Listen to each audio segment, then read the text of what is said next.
There we go. Okay, and my share is being recorded. I know that. Okay.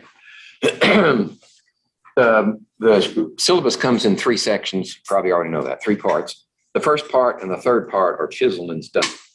They can't be changed anymore, but there's the middle part is where we want to focus. So let's go down to, here we go. There's my contact information. That's my office phone right here. That's my office phone at New River. And if you not in a big hurry and you call that and I'm there, fine. If I'm not there, leave a message, and the message is converted into a audio file and attached to an email. So I get them pretty quick. Hi. Sign right there. Oh, you've been in the lab? Yeah, I thought it was in the lab. If you haven't, go ahead and sign in. There's my cell phone. Okay. The best way to use my cell phone is to text. You know, then if I'm driving, I don't feel obligated to juggle the phone and driving at the same time. And that gets to me pretty quick. I check my my Southern email a couple of times a day, and it's also linked to my cell phone. So if you send me an email, it'll pop up on my cell phone. Let's see, office hours. If you're in Beckley and you know where the New River campus is in Beaver, if you've ever been to Beckley and you know where the Irma Bird Center is off of Airport Road, nobody? Somebody knows? Yeah, we're behind the Irma Bird Center. And there's, my room is 129. I'm on the first floor, but you don't have to come there. If you, there's a Zoom meeting ID right here, right? So if you know how to connect to, in fact, I think I put it in the syllabus. We'll see in a minute how to connect to Zoom using that ID. Then during, now wait a minute, those are the wrong. Okay. I need to start making notes, stuff that needs to be fixed.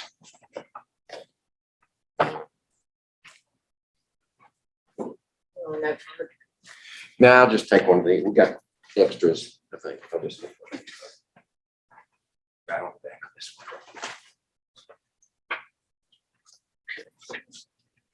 one. I need to.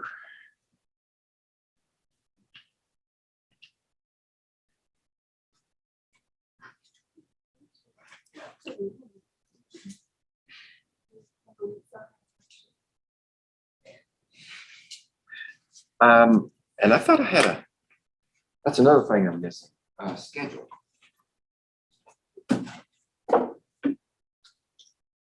This one.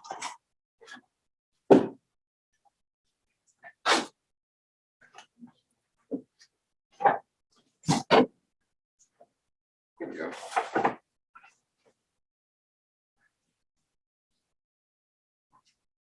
Yeah, this one's current. There's one in our packet. Yeah, let me see if that's the right one. Okay.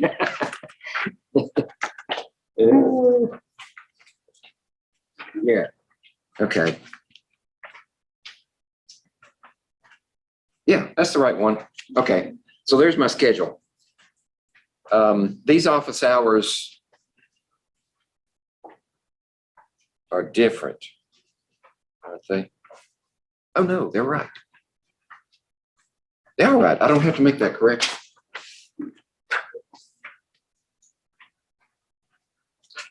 Okay. That's my folder.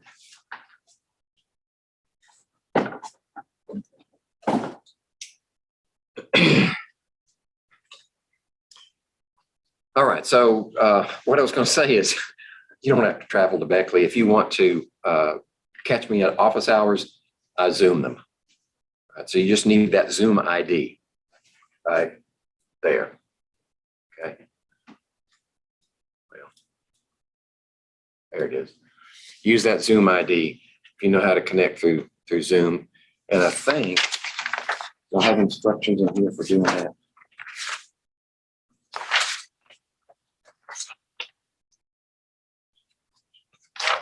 No, I don't. All right. Maybe what I should do is put an invitation link in Brightspace for my office hours. That way, all you have to do is go into Brightspace and click on that link, and it'll connect you to my Zoom session.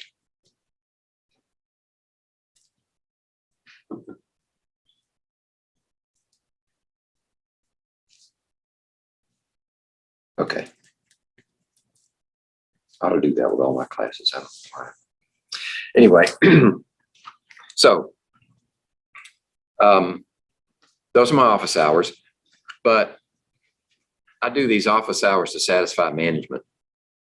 I tell my students, if you need time, if you need help, and the only time block you have is outside my office hours, you just need to contact me. And if I'm not in class or doing something else, we can set up a Zoom meeting. And then in that case, I will send you a Zoom invitation by email. And all you have to do is click on it at the time that we agree and we're connected. And I can do that from anywhere. Okay. So that's the class schedule. Let me see. Okay, let's look at the grades first. I use a 10-point scale, right? If you get 90% average at the end of the semester, you got an A. Exams are worth 70%, and there are 4 of them. All right, so divide 4 into 70, and that's the percentage value for the semester. The labs, there are a lot of them. There are 11 labs, and they're worth 30%.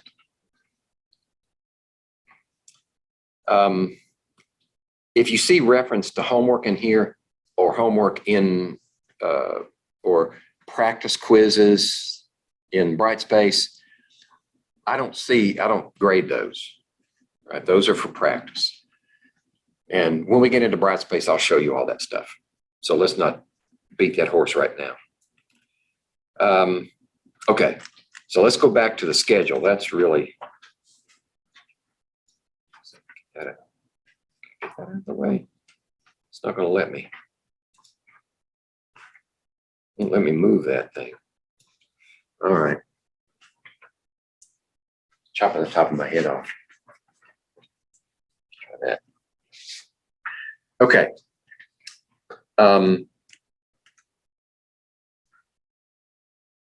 You'll see the way this is arranged. It's got the day of the week and the date on the left.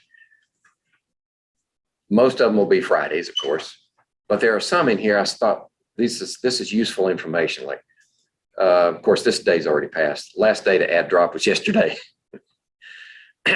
Change in schedule is what that means. Then we've got your Labor Day holiday coming up on a Monday, so that won't affect us. Right, that's September 5th. If you have any classes on that day, then they won't meet. Then this Monday, 10th of October, is when the mid-semester grades are due to the records office. Right, so everything before that will be compiled into your mid-semester grade. And if you haven't turned in something that's due, then I have to insert a 0 there and average that in.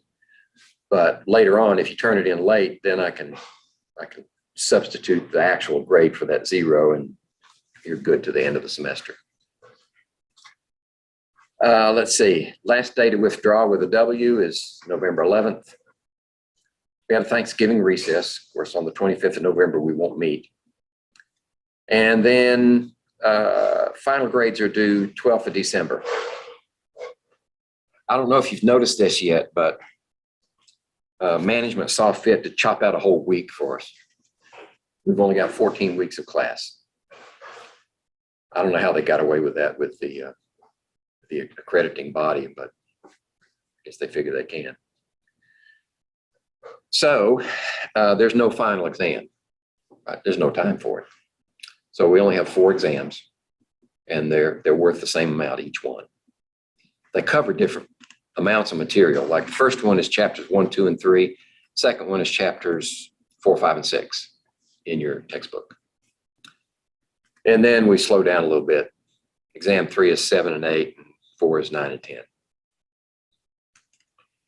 And what I've got here is, in this next column, is the sections that we cover should be every section in that chapter. Then the chapter title, so that tells us what material we're going to be covering. And then on the right-hand side are the lab exercises. Those are the ones that we'll be doing on that day. And you'll notice that some days, like this Friday, right here, right there, there's no lab.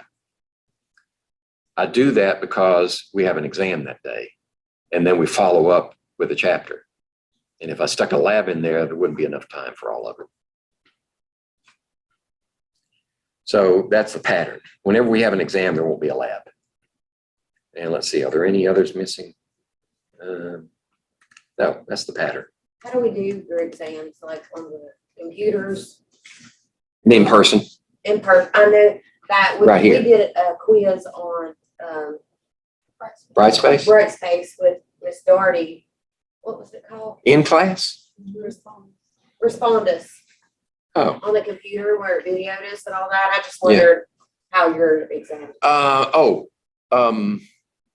There are a couple of students in here that have to travel a long way, right? I have to travel over an hour. Yeah. Okay. So maybe we need to work something out so that you don't have to travel so much.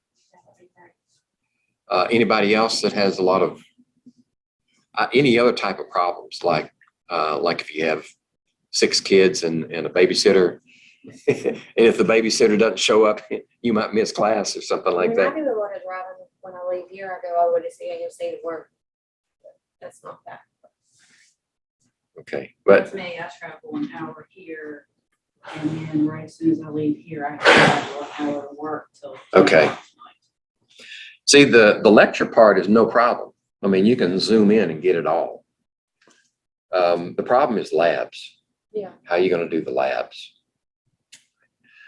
And even the exams, you can take those online.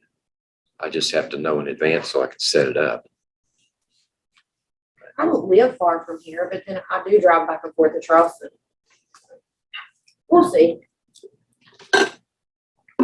I know the real problem for me is the modality that's in the schedule, right? The modality they put in the schedule leads you to believe that you don't even show up to class, right? They call it asynchronous, which means there's not a set time, but then they put the class times in there too. I say, guys, make up your mind. Are we going to do this online or are we going to do it face to face? Like I said, the lecture parts are no problem, right? We have the technology to deal with that, but the labs are hands-on. I want to do the labs. I'm Yeah. scared to death of this class. Okay. See, you're not alone, I bet. I mean, some of you are not vocal, but I can feel the tension in the air. It is hot in here. I mean, even without the anxiety, it's warm in here. I don't know what it is about this room. They've got a big switch bank in here that generates a whole lot of heat, but I wouldn't think that'd bother us. Anyway, so let me get on with this. So, and the labs, as a general rule, in fact, I try to stick to this rule. The labs, say the first one will be the safety practices in the chemistry lab. That one will be due the next time we have a scheduled lab, which is usually the next week. So that's why I put these in highlighted yellow here, right? That lab number 1 is due next week because we have another lab to do, graphing techniques, okay? And what I try to do is that day, you hand in the lab from the last time we were in there. And I also have given you the lab that we're going to do today, last week, or the last time we met. So you have a chance to look it over. So what I should do today, when we get finished with the safety, I give you the copy of Introducing Graphing Techniques. So you'll be ready for next week. And by the way, everything I hand out, all these handouts, anything else I give you is in Brightspace. So if the dog eats your homework, you have another option. You can go in and get another copy. And I've been doing that forever, since Blackboard. Even when I didn't have to do it. I just thought it was the right thing to do. Okay, so stop me if you have any questions. And some of you know to do that already. That's fine. Otherwise, I'll do like my dad used to do and just talk and talk and talk and talk. He was a teacher too. I wasn't always a teacher. I was 22 years in research for the U.S. Department of Agriculture. And we had a lab on Airport Road in Beckley. And when Senator Byrd passed away, we lost our benefactor in the Senate, and higher ups in the U.S. Department of Agriculture finally saw their opportunity and they shut us down. I mean, we had a world-class research program, but that didn't matter. They were just looking at money. So I took early retirement, and that worked out okay for about 4 months. And then I felt my brain turning to mush. So I said, I need to do something. So I went over, at that time, New River was on Dye Drive, which is off of Harper Road. And I went over there and handed him my resume. And 2 days later, the dean called me back and says, can you teach this class? I said, sure. So I started adjuncting for them and then just moved on up. Okay, that's my life story. Okay, so that's the syllabus. And let's see, what are you going to need? I might as well go over it now. What are you going to need in the class? Well, besides a pencil, you're going to need a calculator. Right? You need a bona fide calculator, not one on your cell phone. I used to let students use their cell phones, but the cell phones now are so powerful. I mean, you can search the internet while you're in it during an exam. So when you're taking an exam, you have to use a bona fide calculator, a scientific calculator. And if you go to any store and you find a package with a calculator in it, it says scientific on it, you're good to go. It'll have everything you need. You'll also need, let's see, a lab coat, right? Knee length lab coat. One preferably not as filthy as this one. I'm not sure about this area where you can find lab coats. Do they still have brick and mortar stores that sell them? I don't know.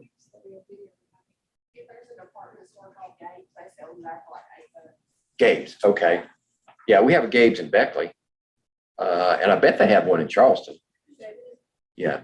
Okay, that's good news. Can it be paper or does it have to be cloth? Well, it needs to be cloth. But if you're working for a medical provider of some kind and they have disposables. See, at our lab, we have disposables. Okay. If I could use mine at work. That was my next question. Okay, yeah, that's fine. Right. You can use disposables. We have eye protection in the lab, but they've been there forever and used by everybody, and they got scratches all over them, and it's probably hard to look through. So you may want to get either goggles or an over glass to cover if you have glasses, something big enough to cover your glasses, something to protect your eyes. Right. We're not going to be doing anything so drastic that you really need goggles, but if you prefer, goggles are fine. And then, I might as well cover it, stream of consciousness. I noticed when you came in, some people wearing shorts and sandals. When you go in the lab, can't do that. you got to be covered, right? In case you spill something. Your legs have to be protected. You can't have open-toed shoes because you drop something and chop your toe off, or you spill something on your feet, right? I mean, we have showers, but we'd rather not go that route, because when you pull that cord on the shower, it comes out at 10, 20 gallons a second. I mean, it's a drench. So the best thing to do is just come prepared with your lab coat and pants and closed-toed shoes, right? If you prefer to wear shorts and open-toed shoes in here, that's fine. When we go in the lab, just bring some closed-toed shoes and pants or something to put over them before you go in the lab, okay? Let's see. The laboratory reports, I might as well, since it's all here in the syllabus, we'll just go over it while we're here. Laboratory reports. We don't have formal reports in this lab, right? That's too much trouble, and 11 labs with 11 formal reports is just way overboard. So you take the hard copy and you prepare yourself ahead of time, right? The best safety precautions you can take is know what you're going to do before you go in there. Right? So you study the lab that I give you the week before, come into the lab prepared. You know what you should be doing and what you shouldn't be doing. You know what your neighbor shouldn't be doing. That's just as important. And then when we do the lab, there are places in the document for you to fill in data and observation, and then places for questions, and you should write them out and turn them in the next week. I mean, if you finish them that day, you can turn them in, but you have until the following lab when we go in for that lab.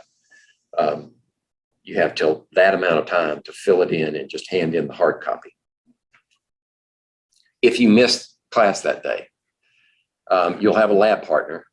And if your lab partner is benevolent, they'll deliver the data that you collected in lab to your partner, and they can finish it and answer the questions. If you're both missing, then you'll have to depend on the kindness of others. Just think of yourself as Scarlett O'Hara. And then if other lab partners, students, will give you the data, then you can fill it out from their data and answer questions on the document. If you can't hand in the document in person, then you have till midnight that night that it's due to turn it in, and there's a place in Brightspace where you can submit that. So I'll show you where that is when we get to it.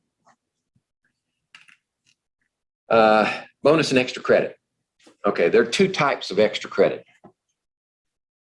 One is complete standalone exercises that are bonus points, right? And I gave you two of them, I think, today. Or just one of them.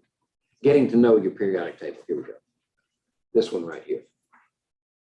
So you have instructions here on how to fill out the blank periodic table on the next page. Okay. And then be sure and put your name up here and return this cover sheet with it, because that's what I used to grade. Now, how are you going to know what to fill in there?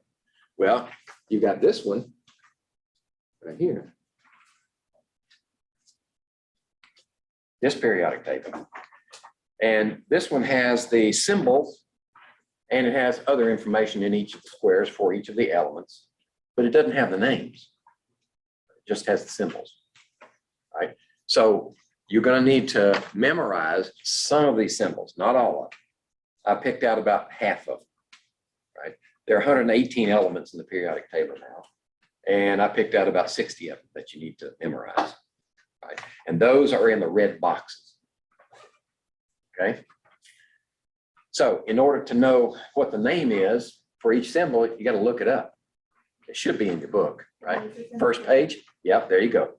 So under the front cover of your textbook, all of them are listed there. So you look for the name and the symbol that matches it. And the best way to memorize this stuff is to make flashcards. If you make flashcards, the act of making the flashcard is an exercise in memorization to begin with. And then you go drill. And you run through them with the symbol and name it, and you get it right, put it in that pile. Get it wrong, put it in that pile. And you just keep going until everything's in the right pile. And then you go back and do it again. And then you flip them over and you go name and guess the symbol. And you do the same thing. And if you do that methodically, maybe take an hour to do that one day and then stop. Let it sink in. Let the vapors evaporate, right? And then go back the next day and see how much you remembered. And once you can do that 2 days straight and get them all right, then you're good to go. Other information on this table. Let's see. You'll notice that you've got the blue squares around some of these symbols. Those are important because, and we'll cover that in detail later. Those are diatomic elements. In other words, when they are elemental at room temperature and 1 atmosphere pressure, they will be 2 of those symbols together. So you have the symbol and then a subscript of 2. Right? Those are diatomic. They're always diatomic.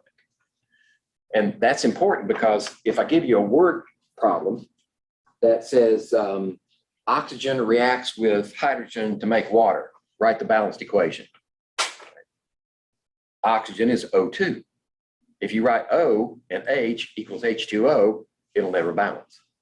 You got to have H2 and O2 yields H2O, and then the equation will balance eventually. And I'll show you how to do that too. That's coming later.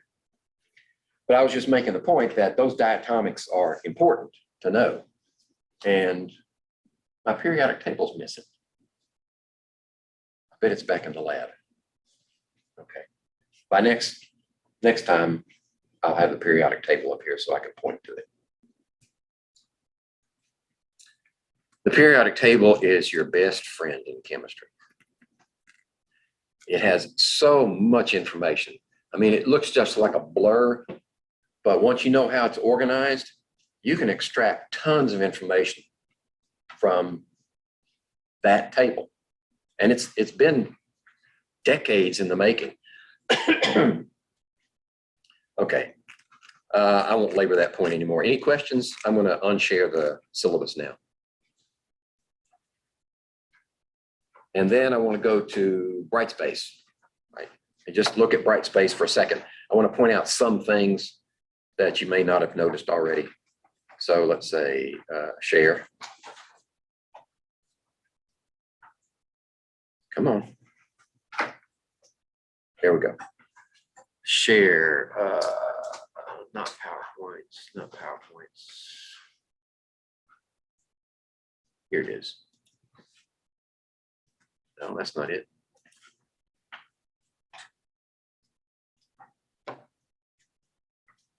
Well, where is it? Down here? No. I'm looking for my browser. It's not it. That's not it. Nope. That's this one? Zoom. Thank you. Yeah. Oh, there's the Chrome symbol. Thank you. All right. So let me see. Here we go. Now let me go back out. Right. This is where you'll land when you go to Brightspace, and then everybody knows to go to the waffle, right? Or you can scroll down and find it. But I like to go to the waffle, and then you pick up 203 Fundamentals of Chemistry. And then there's a little welcome message. You can ignore that if you want. Everything that happens in this course, you get to through content.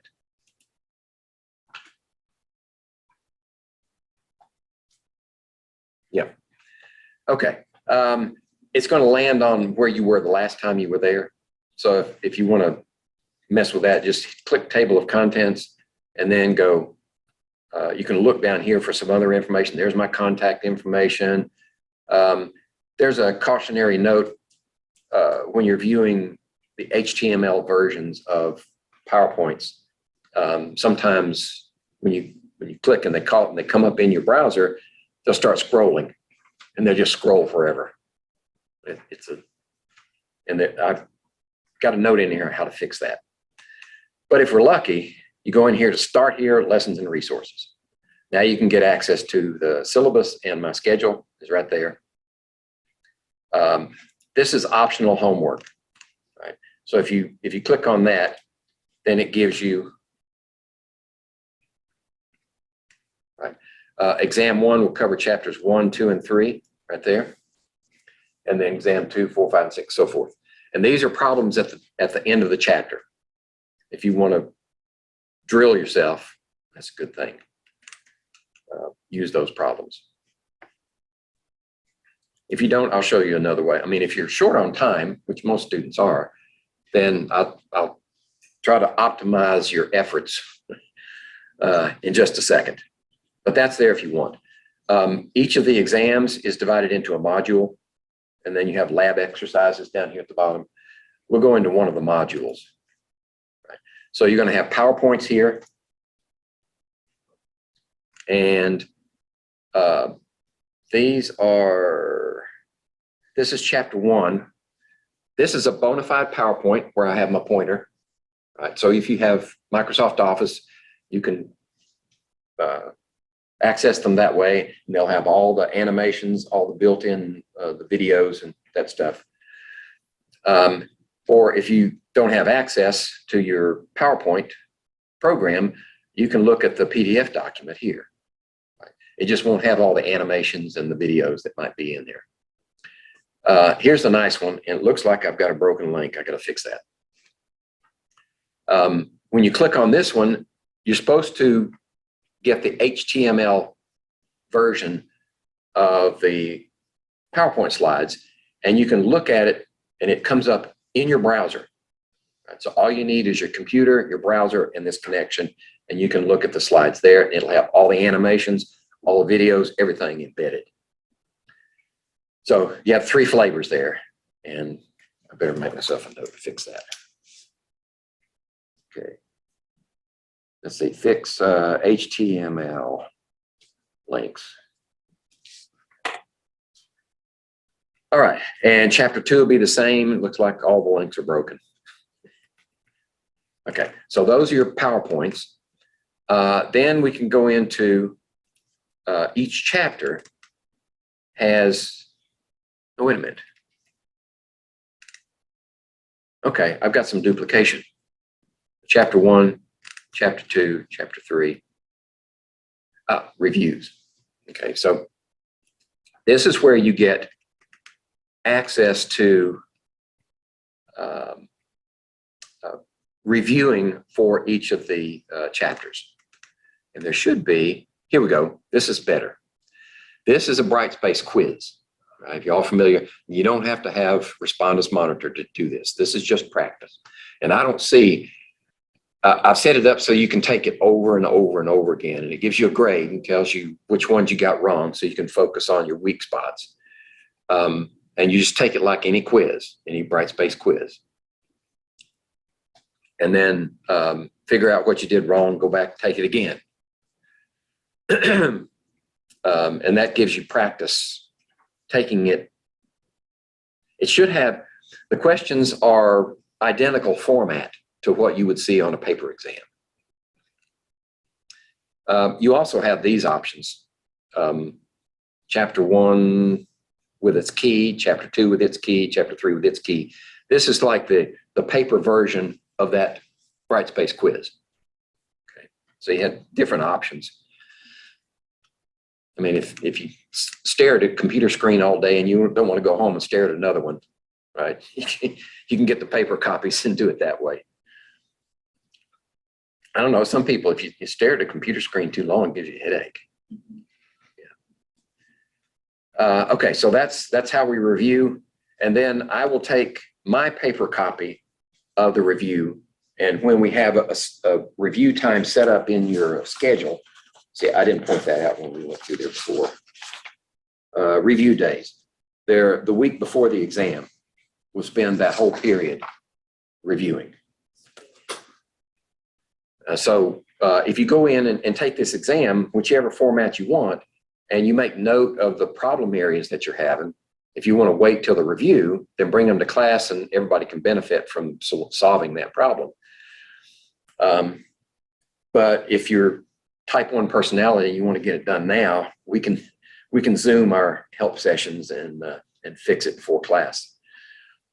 But if nobody brings any problems to class, I'll just pick out of the review document what I think are relevant problems that cover every topic in the chapter and work them on the board. And if I do that, I got to set things up differently so I can record that. Otherwise, you know, it won't show up on the recording. We kind of defeat the purpose. Okay, so that's review. This right here, exam assignment, I've got it hidden right now because I'm not sure what to do with it yet, because this is a way to take the exam when you're not in class. So this is an assignment. Okay. Brightspace has 2 types of assessment vehicles. One is the quiz that we normally think of as exams. They call them quizzes. I think they call them quizzes because Brightspace used to be grade school, and they saw an opportunity to market to higher education. So they did, you know, quick slaps and sold it, undercut Blackboard, and well, they can't undercut Moodle because it doesn't cost anything. But this is holdover from a really, really simplified, I'd say dumbed down version of a learning management system. So they call them quizzes. We call them exams. The other way is assignments. They're like write term papers, I don't know, what you would normally do in class on paper. You can put in here as an assignment. And then when you do that, right, so here's the document. And then you would go down here to, oh, wait a minute, I'm an instructor. It's not going to show me that. Okay. Maybe I better be a student. Let me drill back down to where I was. Start here. Okay. Module 1, there we go. Review. Oh, it's not, I'm not thinking. I've hidden it. It's not going to show it to me. All right, bear with me. I got to go back down. I see my fumbling is up there for the world to see. Okay, so let me unhide. Here we go. There we go. Now I can be a student and it should show up. There it is. Okay, so if I click on this, it takes me to a page that has the document. And this is a PDF document. It's an exact copy of the paper exam that you'll get in class. And you fill it out. And it's set up so that it's a savable form. So in your PDF reader, your Acrobat reader, you can call this up. And most of the time when you have forms to fill out in Reader, you got to print them out then. Because if the program shuts down, you lose everything. But I've set this up. I have a pro version.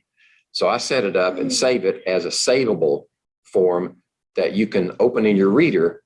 And when you get all the fields filled in, you can save that document. And that's what you submit. And you go down here to upload. And that's where you would upload it. Now, if you just like the feel of pencil and paper, you can print the document out, take the test like you were sitting in class, and then you need to either scan it or take photos of every page. And if you do that and you submit the JPEG or the GIF files or whatever form you have, I think Apple's HEIC or something like that. But I've managed to convert all of them. I just take them. If you send in multiple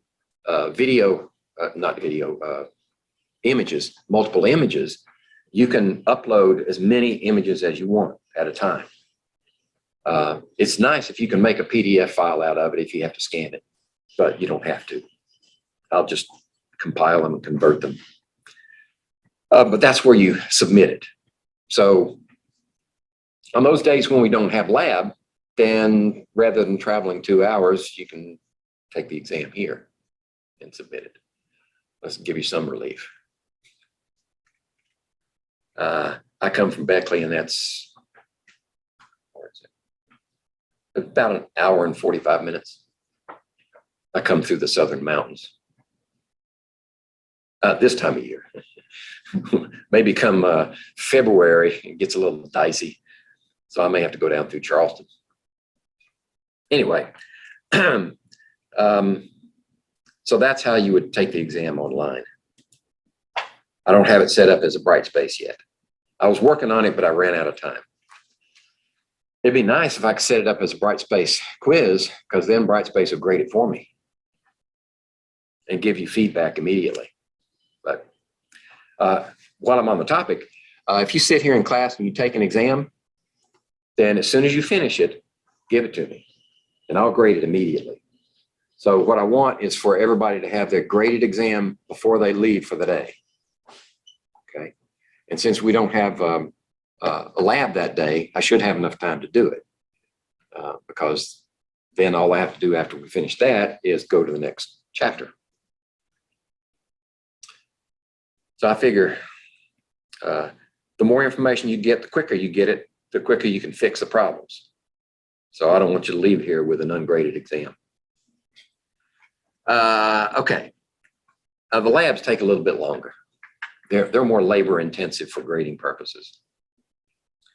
So they may take a week or two to get those back, but they're only 30% of the grade, so it's not quite as critical. Okay, that's everything that's in each of the modules for each of those exams. Down here is where you go to attend the Zoom meeting. If you click on that, and it'll open up. Here we go, SWV Zoom, and you go in here, and you look for the one that's current. It'll say start. It should, yeah, it should say start. I think I've set it up so if you get there before I do, you can start it. I don't think I have a waiting room set up, but if I do, you'll find out. Okay, so let's go back. Close that. Go back and notice these breadcrumbs at the top. Sometimes they're useful. They can take you back without having to go all the way out and come back in. Laboratory exercises. So here they are numbered according to the numbering system in the schedule. Safety practices, that's the one we'll do today. And then I'll give you introducing graphing techniques before you leave today. And if you click on each one of these, in fact, they're duplicated on the right-hand side here. So if you, let's pick the second one. These are all assignments, right? So they're going to look like that exam did. Let's see. Well, where is it? I guess I had to fix that one too. There should be a document there. Was it on the other one? No. I'm a student, so let me go out and come back in as an instructor and see what the problem is. I'm doing on time. Almost used up an hour.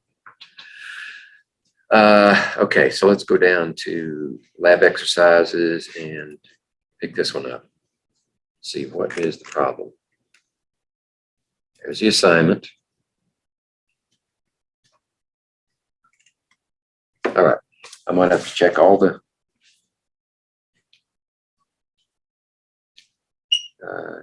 the labs for documents. Okay, get that fixed. I got hard copies, so it won't be a problem this time. But they should be there. I don't know why. Well, I do know why. This course used to be in Blackboard, and they brought it over into Brightspace, and now nothing works. You gotta do fixes on everything. Okay. So let me go back to student and see if there's anything else that we want to talk about before we actually do something with chemistry. Contact info. Okay. No, that's it. That's everything that's in there without the corrections. And I'll fix these things by next week.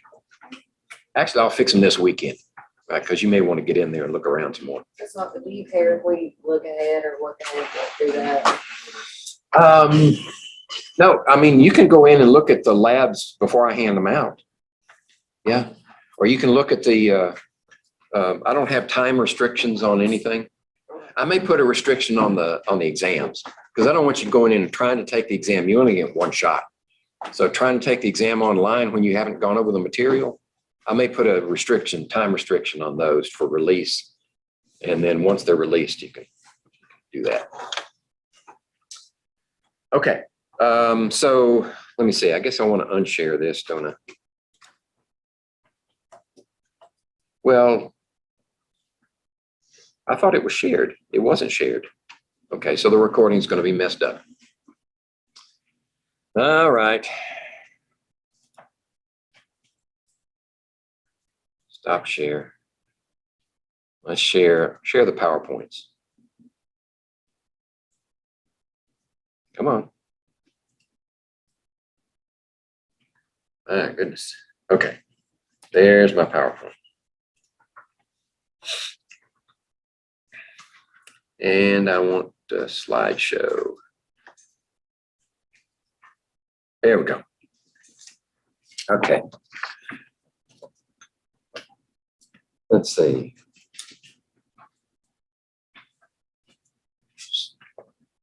Thinking for a second. Yeah.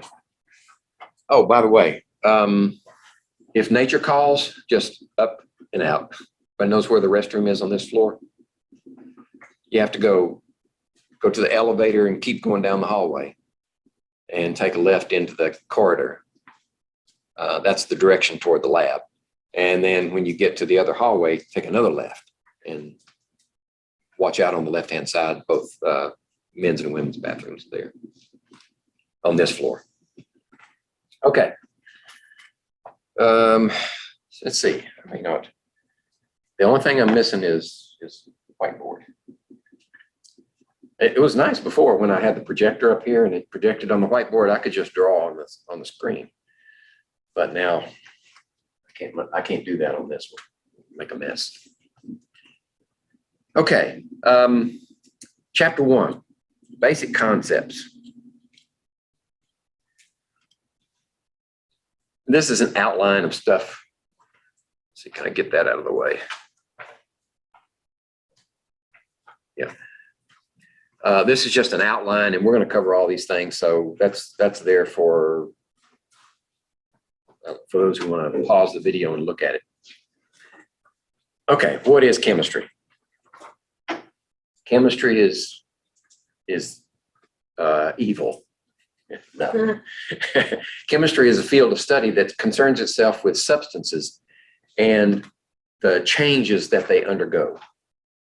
Right? If something changes, then we can pigeonhole it in chemistry. So that makes chemistry a huge catch-all for practically everything that happens in nature. I think biologists, sometimes they get puffed up about their disciplines, and chemists just tell them that you're just applied chemistry. Right? But then chemists get puffed up too, and physicists then will tell them chemistry is just applied physics. Right? In fact, they've got a whole discipline in chemistry called physical chemistry. And it's concerned with physics of chemical reactions. And it's every chemistry major's nightmare, that and calculus. But then physicists get puffed up, and then the mathematician says, you're all wrong. Everything is applied math. Anyway, that's chemistry. So it's a really broad subject area. So everybody has an idea of what matter is, like from grade school. They tell us matter is anything that has weight and occupies space. Well, actually, that's not correct, because weight has to be in a gravitational field. Everything that has mass and occupies space is matter. And everything else is energy. It could be living, it could be non-living.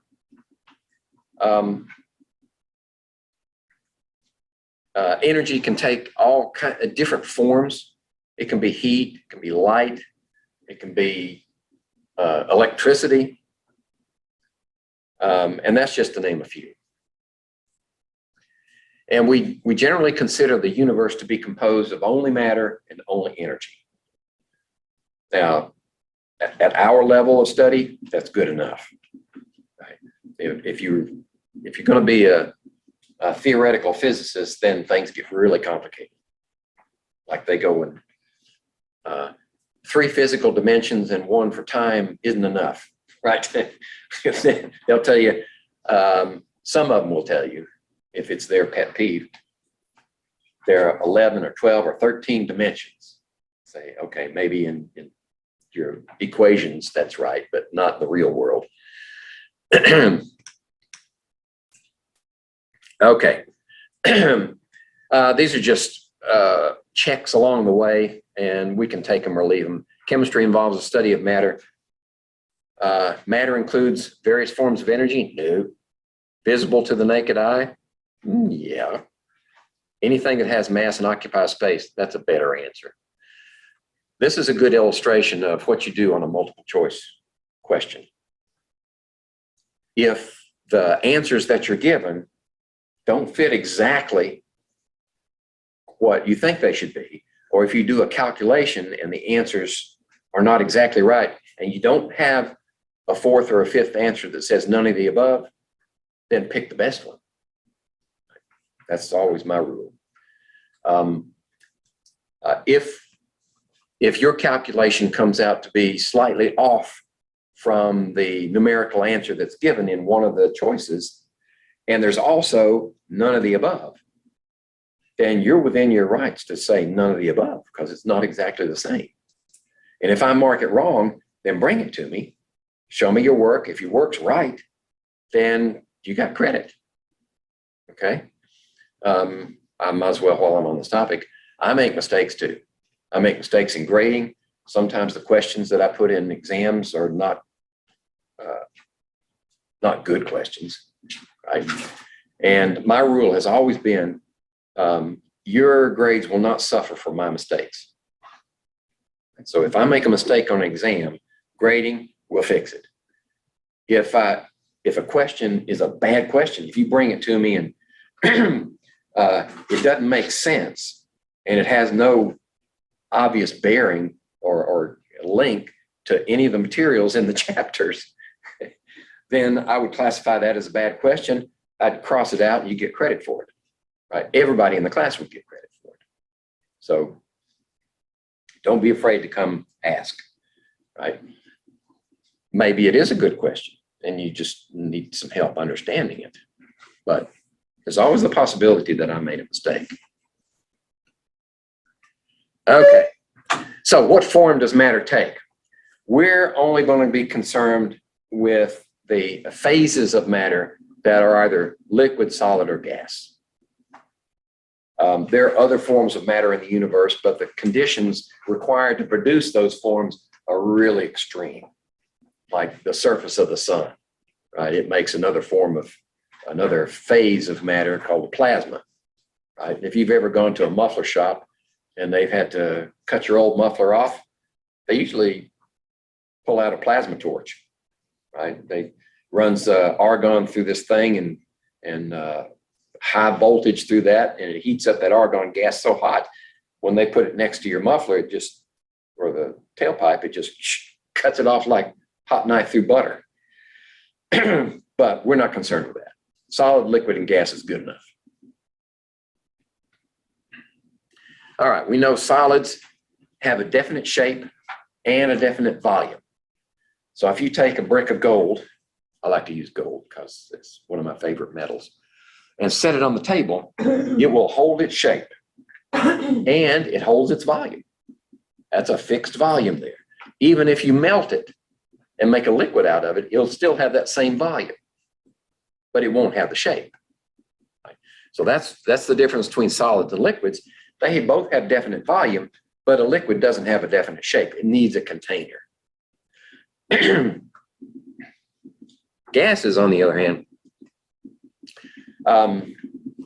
they need extra help. They need a container to hold their shape and their volume. In other words, if you put a gas in a container that is evacuated, there's nothing in there, the gas will expand to fill that space. It's just the molecules are so far apart, moving so fast, they're going to take the space you give them.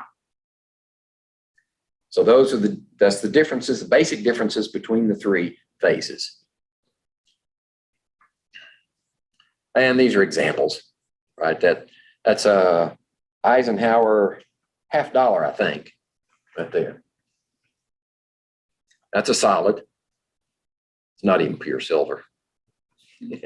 Not anymore. Not since 1972, was it? When they started abasing our currency by making cladded coins, right?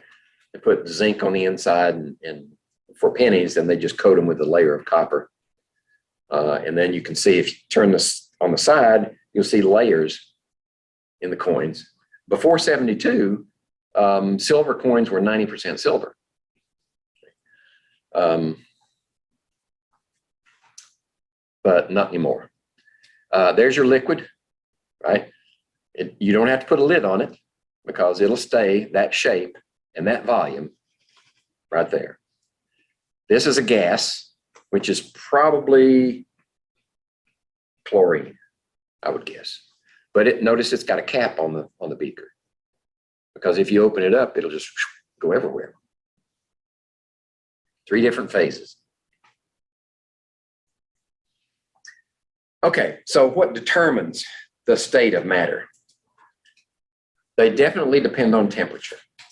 We know that because we can take an ice cube, heat it up, and the solid becomes a liquid. Heat it up some more, and the liquid becomes a gas, steam. So temperature has definite bearing on what phase is your matter. Another very important factor to consider is pressure. If you put enough pressure on a gas, and usually have to cool it down at the same time, you can turn it into a liquid. Right? That's how they liquefy air, and then they distill air to get nitrogen and oxygen out of it primarily, but argon too. It's called distillation. They distill liquid air and produce these individual components from the air.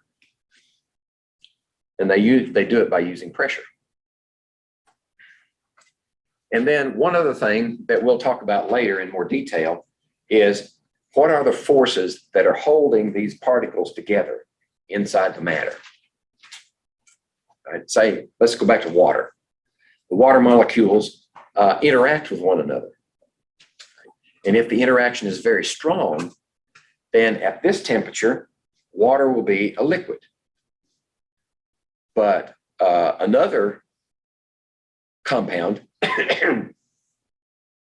that doesn't have the same strength of forces of attraction might be a gas. So those internal forces that we're talking about that hold those particles together, individual particles, are important, determining what phase it is at a given temperature or pressure. All 3 of those are the most important factors to consider. Okay, physical state of matter. We don't need to beat that horse. Solid, liquid, and gas. Okay, what is a property? And we're going to make the distinction between a property and a change. A property is more like, what's the potential? What potential does this substance have? It's a characteristic that defines that potential.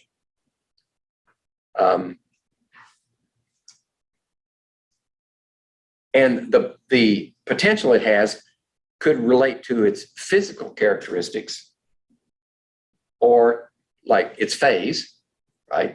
Or its chemical characteristics. Does it have the potential to change? I mean, is it reactive? For instance, take a big chunk of sodium. Now let's use potassium. Potassium metal. Take a big chunk of potassium. Don't handle it with your bare hands though. And throw it in your neighbor's swimming pool, right? Pretty soon it will explode and crack the bottom of their pool. So if their dog's been barking all night for 6 months in a row, then you may want to consider that. The chemical property of potassium is to react with water. We're not saying it reacts with water. It has that property. It's a very reactive metal. Physical property then would be something like water has the potential to be solid, liquid, or gas. It can change phase. That's a physical property. Or this form of water is a solid, and we put it in our drink to cool things down. So what does it do when it's in there? It changes its physical property. It changes its phase from solid to liquid as it cools our drink. So those are two different types of properties distinguished between physical and chemical property. Let's see, is it going to give us examples? Yeah. Physical property. That's a characteristic that can be observed without changing the identity of the substance. Right? When we say identity, we mean it is demonstrably different in some fundamental way. Like water is made of hydrogen and oxygen in a certain combination of those two. 2 hydrogen atoms, 1 oxygen atom makes water. But you can also have hydrogen and oxygen together where you have 2 oxygens and 2 hydrogens. In that case, you have hydrogen peroxide. They're completely different identities, right? You know that you can drink water straight. You don't want to drink hydrogen peroxide straight. If it's dilute enough, you can rinse your mouth out with it. But if it's concentrated, then it'll just eat a hole in your stomach. Okay? So other physical properties are like those that are related to color. We can observe odor of some compounds, especially those that have sulfur in them. They're really stinky. Every skunk knows that. I had a professor tell me his daughter was doing a research paper for high school on skunks. And he said, she said the skunk can fire 7 times without reloading. In chemical terms, it's called a mercaptan. It has this sulfhydryl group on the side, and that's what makes it stink. But that odor is a physical property. It doesn't depend on the identity of the substance. Physical state, solid, liquid, or gas. Melting point is a physical property. Right? This particular substance melts at this temperature. This one is a different identity. It has a different physical property. It melts at a different temperature. Boiling point, hardness, right? We have in geology, we have, well, there are several scales that are used, but the one that I learned first was the Mohs scale. And it was on a scale of 1 to 10, and you compare the mineral hardness to see if it would scratch which one of these. And you scratch this one from 1 up to maybe 5 or 6, and then when you get to 7, it won't scratch that one. So you know it's between 6 and 7. The softest mineral is Mohs 1. It's talc. The hardest naturally occurring mineral is 10, diamond. Those are physical properties, those hardness identifiers. Let's see. I better keep an eye on my time. I'll talk and run over. Let's see, 11. Technically, lecture ends at 11. Okay.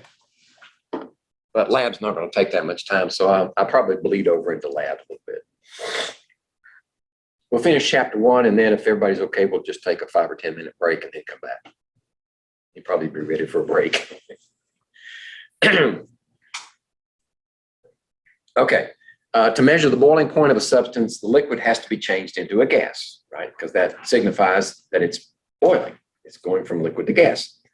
Why is the boiling point considered a physical property when a gas's appearance is much different than that of the liquid? It's the I word. The identity of the substance did not change, right? We measure the boiling point, and when it boils, we've still got water. It's just a different phase. It's all key to the identity. If the identity changes, then you're talking chemistry. Here we go. Oh, and there it is in green. Okay, chemical properties. These describe the way a substance undergoes or resists change to form a new substance. In other words, example they give, copper objects turn green in air, right? If you know anybody with a copper roof on their building, it starts off that pretty shiny, orangish copper, well, it's copper color. Over time, it changes.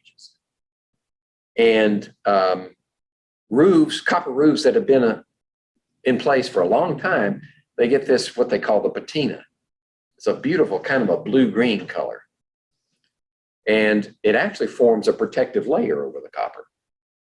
It's basically formed from copper and carbon dioxide from the air or sulfur from the air, primarily. It forms its ability to change from copper to this other compound is a chemical property. It's reactive, is what they're saying. Others may be described as those that decompose. Right? If we say that dead tissue decomposes, that's a chemical property. It changes from whatever, I don't know, muscle, bone, fat, into something else. I'm going to skip this one. Sorry, there's the answer. One example of physical property of water is that it can be broken down into hydrogen and oxygen gases. That's not a physical property, right? Because it's describing a change in identity from water to the individual elements. The rest of them are true. All right. The Statue of Liberty is covered in copper. So there's what it looks like after so many years of exposure to the elements, it develops that patina.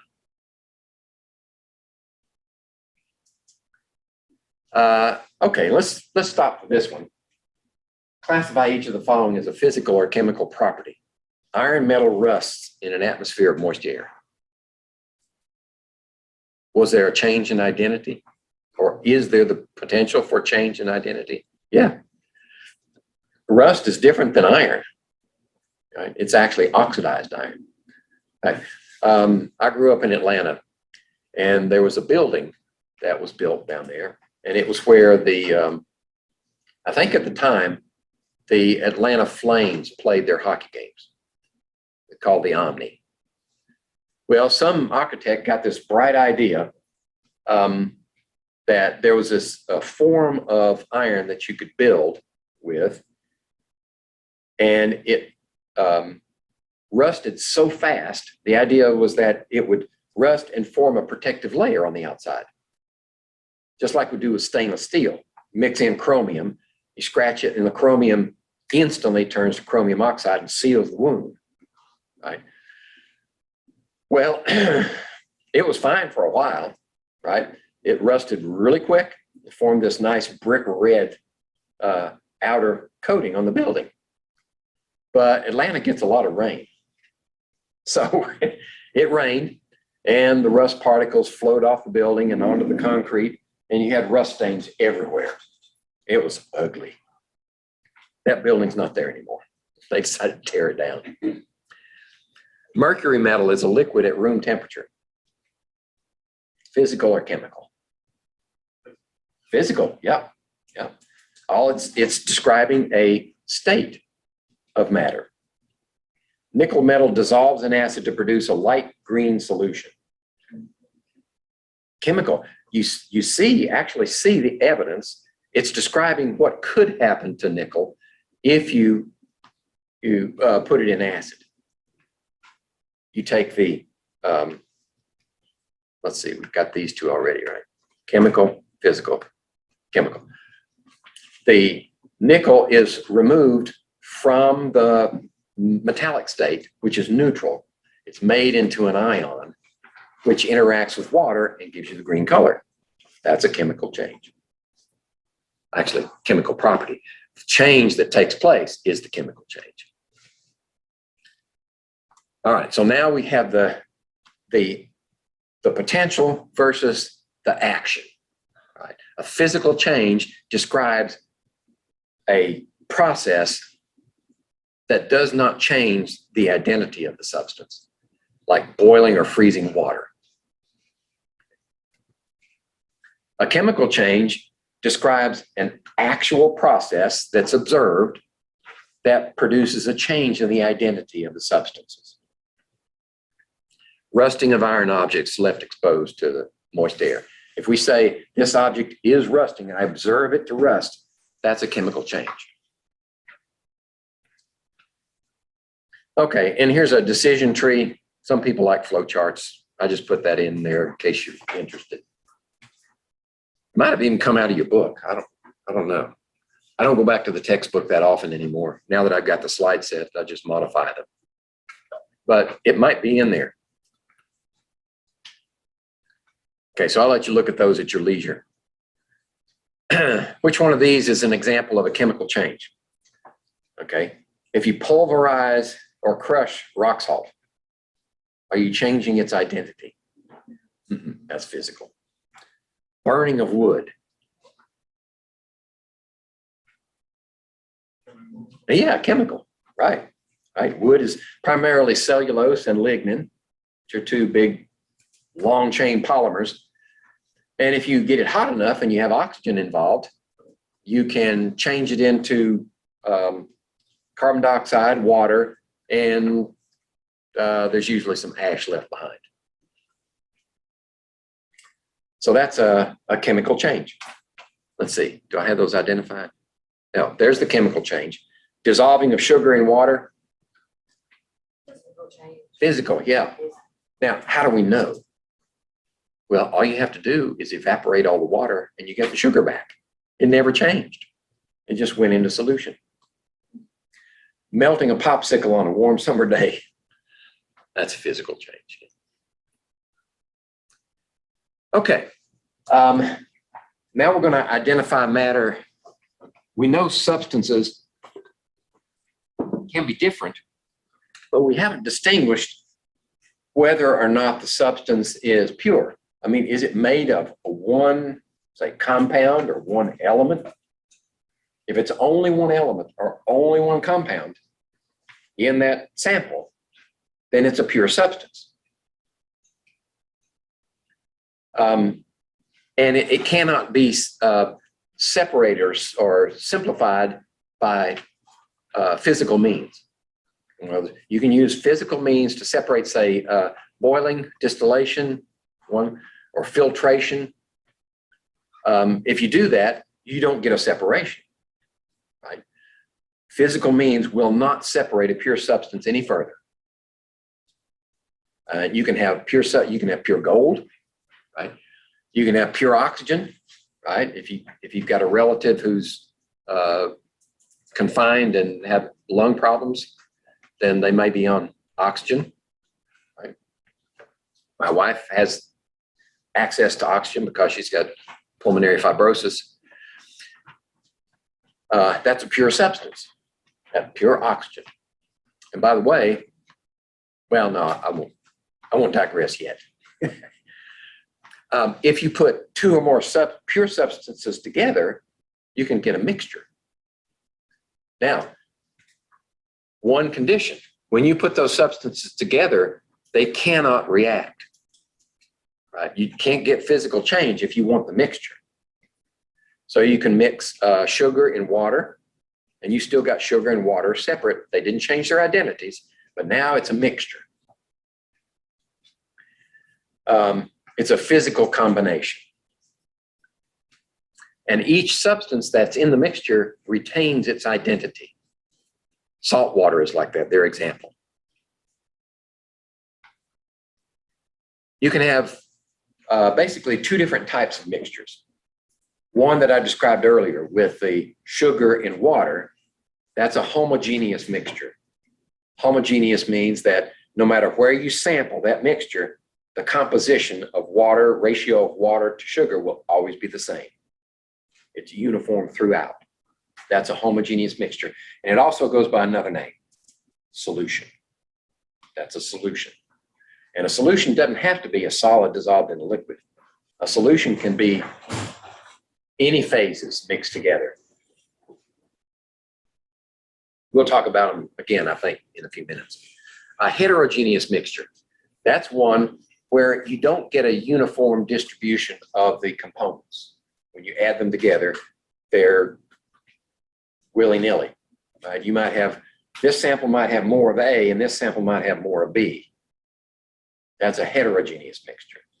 Examples? Well, you ever try to count jelly beans in a jar? You notice that you might have lots of reds over here and lots of greens over there. That's a heterogeneous mixture of jelly beans. My PhD is in soil science. Soils are heterogeneous, definitely. If you've ever gardened or you have a relative who's a farmer, they can definitely tell you that soil's not the same everywhere you plow. It's heterogeneous. And this is a classification schematic, right? Is it matter, right? Matter, not energy. Is it a pure substance or is it a mixture? And then is it a homogeneous mixture or is it a heterogeneous mixture? Classification purposes. Which of the following is homogeneous? When you have a question like this, I like to work backwards. It's asking you, and of course you need to know what the question is or you never get the answer, right? Look at the question and say, all right, what's the largest division? Mixture. Which one of these is a mixture? Pure water? No, throw it out. Copper metal? No, that's pure substance. It's not a mixture. Throw it out. You're left with gasoline, jelly beans, and soil. Now you can go to homogeneous or heterogeneous. Homogeneous, which one's homogeneous? Not jelly beans, not soil, right? Right, gasoline is a homogeneous mixture of octane, which is a hydrocarbon, and some other stuff that the company that mixes it tells you is make your engine run better or keep your carburetor clean or whatever else they put in there. Okay. Which of the following contain only pure substances? Of these selections in each one, which one is only pure substances? Oxygen's pure. Glucose is pure. Silver's pure, yeah. So you can go straight to the right answer. Oops, there it is.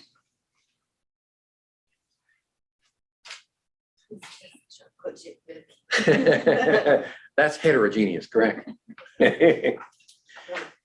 Pure substance, an element, is a pure substance. It cannot be broken down into simpler pure substances. Not by physical means, not by chemical means. It cannot be reduced any further. Now, we're not talking about nuclear means, right? You can take elements and put them in a nuclear reactor and change them. Tear them apart sometimes. Put them in an accelerator, like the Large Hadron Collider in Switzerland. They fire large subatomic particles at things and see what happens.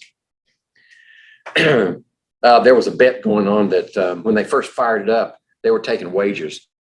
You know, the wager was The first time we fire this thing up, we're going to produce a black hole and it's going to consume the Earth. Nope, never happened. Anyway, an element is a pure substance. Cannot be broken down any further by chemical means. So gold, silver, copper, anything on the periodic table is an element.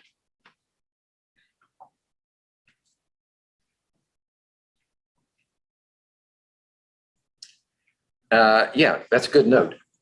We're not saying that how much of it there is, right? So you could have a piece of gold that big, or if you're lucky, you can have a piece of gold that big, or silver or copper. But we're not saying anything about how much of it you have. Right? We talk about that later. Now we introduce the concept of the atom. But at this point, it cannot be broken down any further by chemical means. That's an element. A compound. A compound is a combination of two or more different elements.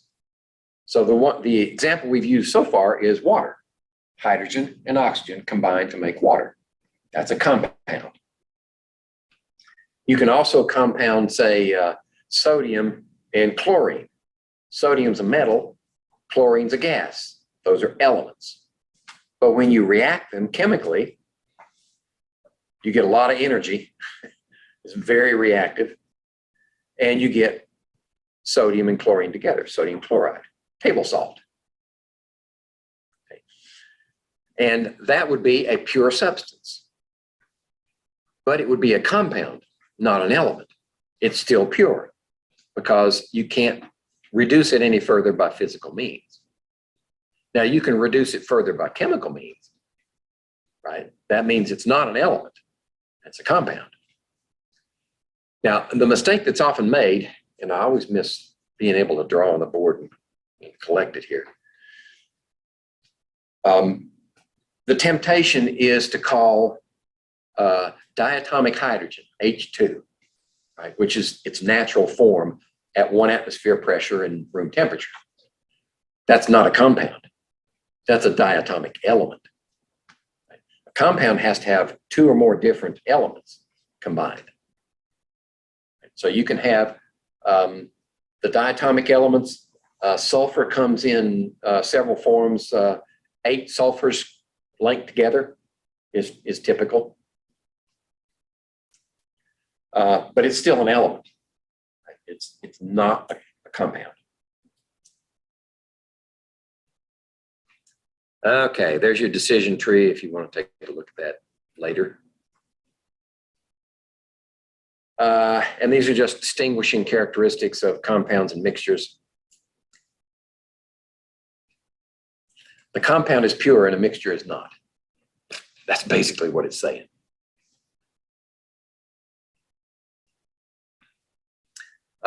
Compounds have definite chemical composition. Right? They always have the same ratio of elements to one another, no matter where they're found. That's the law of definite proportions. Maybe we'll get there later. Whereas mixtures can have a variable chemical composition, even if it's homogeneous. It could be this mixture of these 2 pure substances. If you put them in different proportions, you have a different mixture. Right? So mixtures can come in different compositions. It's like, what's the difference between, let's say, concentrated sulfuric acid and dilute sulfuric acid? Right? Sulfuric acid can be as concentrated as 98%. I mean, it can be almost pure sulfuric acid, or it can be 1% or less. So that's a mixture, and it has different composition. Whereas compounds do not have different composition. It's a pure substance that has a certain amount of this element, a certain amount of that element. It's always the same.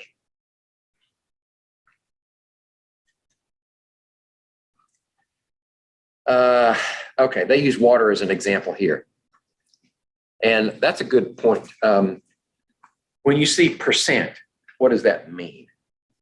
Right. Did math class use percent? Yeah, do they explain what percent means? All percent means, it's a dimensionless number, actually.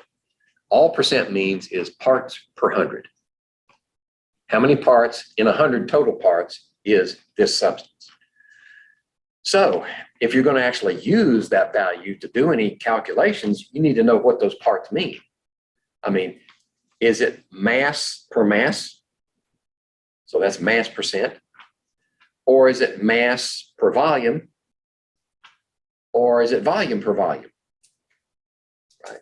Those are three possibilities. That's the problem with percent. If you're not told what that what they mean, then you're kind of stuck. 11.2% hydrogen, 88.8% oxygen. Here it says by mass. Right? There's the identifying term. When it says by mass, now you know what you can do. It's 11.2 grams per 100 grams of water. Okay. Another decision tree.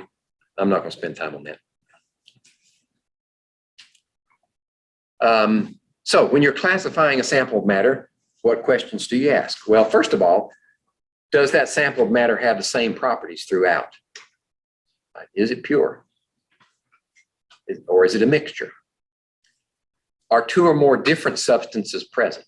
Right? That would make it a mixture. Can the pure substance be broken down into simpler substances? If it can, that makes it a compound. Okay, so you can have mixtures that are composed of elements and compounds, or elements and elements, or compounds and compounds, and have a mixture as long as their identity remains unique and separate. But if you have a compound, which is a pure substance, then the only way you can break it down is chemically. I can take water and run a direct current through it and split the oxygen and the hydrogen apart. I used to have a device that would do that. And it would collect the gas bubbles in each of these inverted burettes, and you could open it up right on the hydrogen side, right? And you could hold it in there, and you could take a glowing splint, stick it in there, pop, and all the kids would. That's ooh-ah science.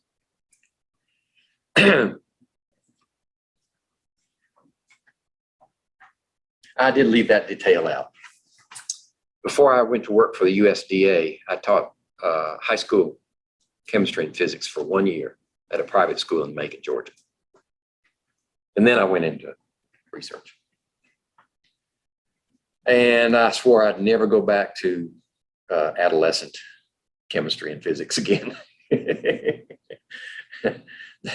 Hormone toxicity is just way too strong. Okay, so what's the difference between an element and a compound? Well, element cannot be broken down into simpler substances by chemical means, whereas a compound can. That's the key difference between an element and a compound. All right, there are 118 known elements in the periodic table. Some of them are very rare, and the heaviest ones are man-made. Okay. 88 of those elements occur naturally. They can be isolated from some place on Earth or in space. And 30 of them are synthesized. They all have names now. It used to be we had placeholders. If you get an old periodic table and look at some of those heavier ones down at the bottom, they'll have like a, I don't know, a UUQ maybe. So that would be 114 would be its atomic number. Use, it's unquadrium. That was their placeholder. So you don't have to worry about those anymore. They all have names and symbols now. But those heavier ones, I don't have you memorize those. Just the ones in the red boxes. Okay, how common are these elements? Well, if we count all the elements in the universe, all the atoms in the universe, for each of the elements, then we find out that the universe is pretty much hydrogen. Okay, and that makes sense. because most of the stars are hydrogen. That's what they use for fuel. They combine hydrogen to make helium. So you're going to have some helium out there too, and most of that is in stars. And then less than 0.1% is everybody else, right? Now that's for the whole universe, and that's counting atoms. Atom percent on the Earth, and this is just in the crust, right? The thin layer of the Earth's surface. We're not going down into the mantle or the core, right? We know basically well, the core is primarily iron and nickel anyway. But in the crust, you have mostly oxygen. And I assume that they're counting oceans too. So that makes sense, because what's water, right? It's mostly oxygen. Well, it's large part oxygen, a lot of hydrogen, but a lot of oxygen too. And then most of the metals that you find in the Earth's crust are combined with oxygen. That's why we have to smelt them, like smelt iron ore to make iron. You have to get the oxygen out of there to get the pure iron. So oxygen's everywhere. Silicon is very common. Here it is. Silicon's very common. If you study soils like I do, you know soils are primarily aluminum and silicon and oxygen. That's what the particles are made of. The different size grains, the sand size, silt size, clay size grains, they're all various crystalline structures of oxygen, silicon, and aluminum. So that's why aluminum is also a major component. And then you have these minor components. So the major component, atom percent, is oxygen, and second is silicon. Okay. So our chemical symbols, right? You'll notice that when you start studying these symbols and you're trying to memorize them, some of them have one letter, some of them have two letters. If there's only one letter, it's capitalized. If there are two letters, the first one's capitalized and the second one's small. So why do we need two letters? Because there are not enough letters in the alphabet to cover 118 elements, right? You're going to have to do something about that. So the earliest discovered elements had dibs on the single letters, like hydrogen and helium. Well, helium's got He. Okay, so it had to, hydrogen's already taken. H is taken, so helium had to add an E. Potassium is K. There's several other single letters, but you got some double letters, and most of them bear resemblance to the English names, right? Like helium, He, that makes sense. Barium, Ba, cobalt, Co. Okay. Oh, carbon has dibs on the C. Right? It has one C, that's it. So everybody else had to add a letter. If you write, if the question requires an answer that's cobalt, and you write capital C, capital O, it's wrong. That's carbon and oxygen. Cobalt is big C, little o. Okay, so be careful about capitalization. Did you say like is one capitalized because there's more, or is that just how they made it? No, that's just a convention. Yeah, it was proposed by a Swedish chemist. His name was Berzelius. There were several proposals for how we would symbolize our elements, and I'm glad his won out, because some of the others are really wild. Yeah, it's just convention. You'll also notice that some of them, the symbols don't resemble the English names. They are taken from the Latin name. So our example here is lead. The Latin name for lead is plumbum. So it's Pb. Plumbum means heavy. So that makes sense. Silver, argentum, is Latin, so it's Ag. Gold is aurum, so it's Au. There's several of them like that in there. Tin is stannum, so tin is Sn. It has to use 2 because sulfur already took the single. Right? Sulfur is just S. Iodine is I. Let's see, fluorine is F. Right? So iron had to use Fe. So why do we say Fe for iron? That's not I-R-O-N. Because the Latin for iron is ferrum. So it's Fe.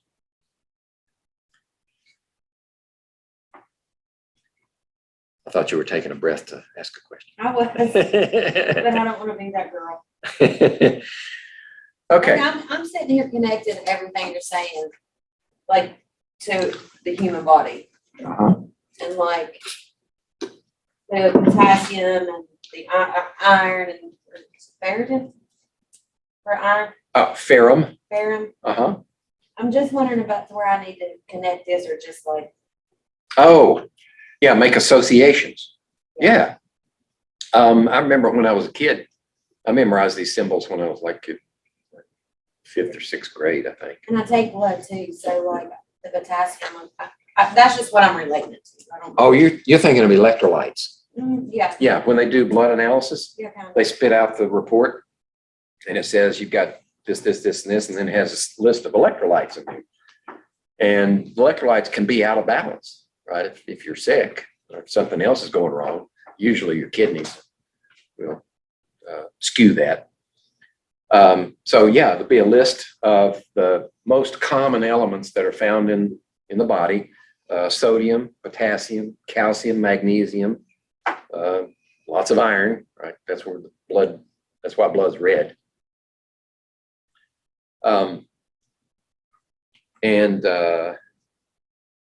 Associations. How do you, I was trying to learn all the elements and I couldn't get a grasp. I was like 5th grade or 6th grade. I couldn't get a grasp on how do I associate K with potassium? Well, in Latin, K is kalium. But my father didn't give me that association.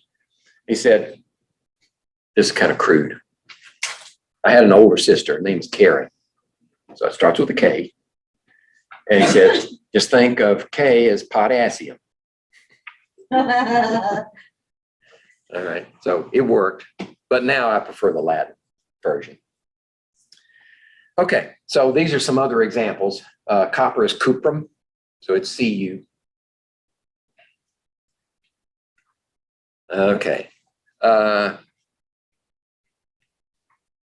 We don't need to do that. Okay, now we can talk about the atom. Elements can be subdivided. You can keep, say you had a chunk of element, say gold, and you chop it in half. You take this piece and chop it, and you just keep chopping it in half until you get down to the very smallest part that you can't chop anymore. That's an atom of gold. Atom comes from the Greek. Anytime you see a in front of the word, that means not. It means the opposite of what follows. And in Greek, tomos means to cut.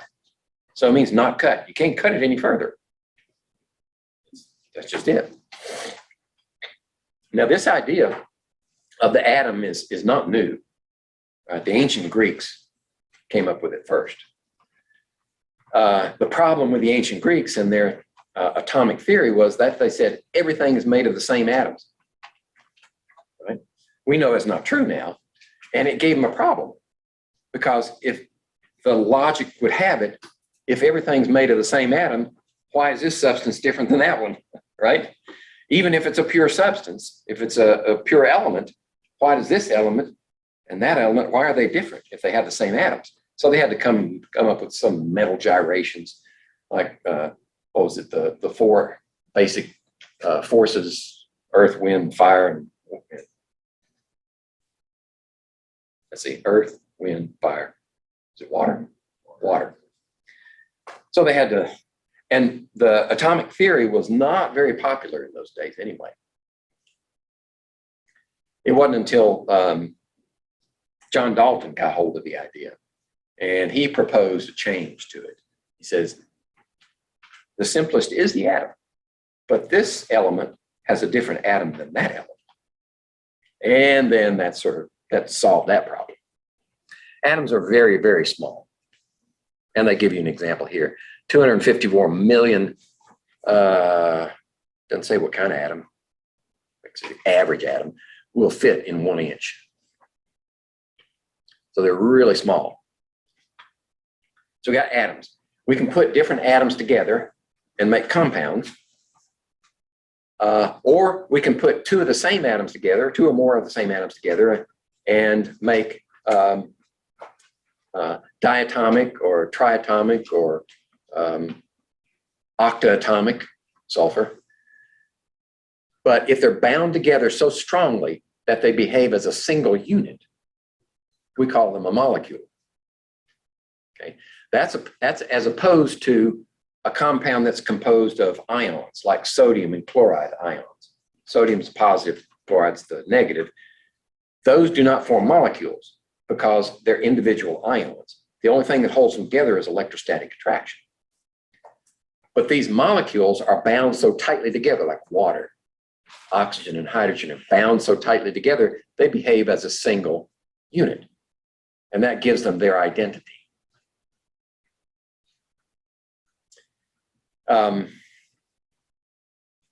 Okay.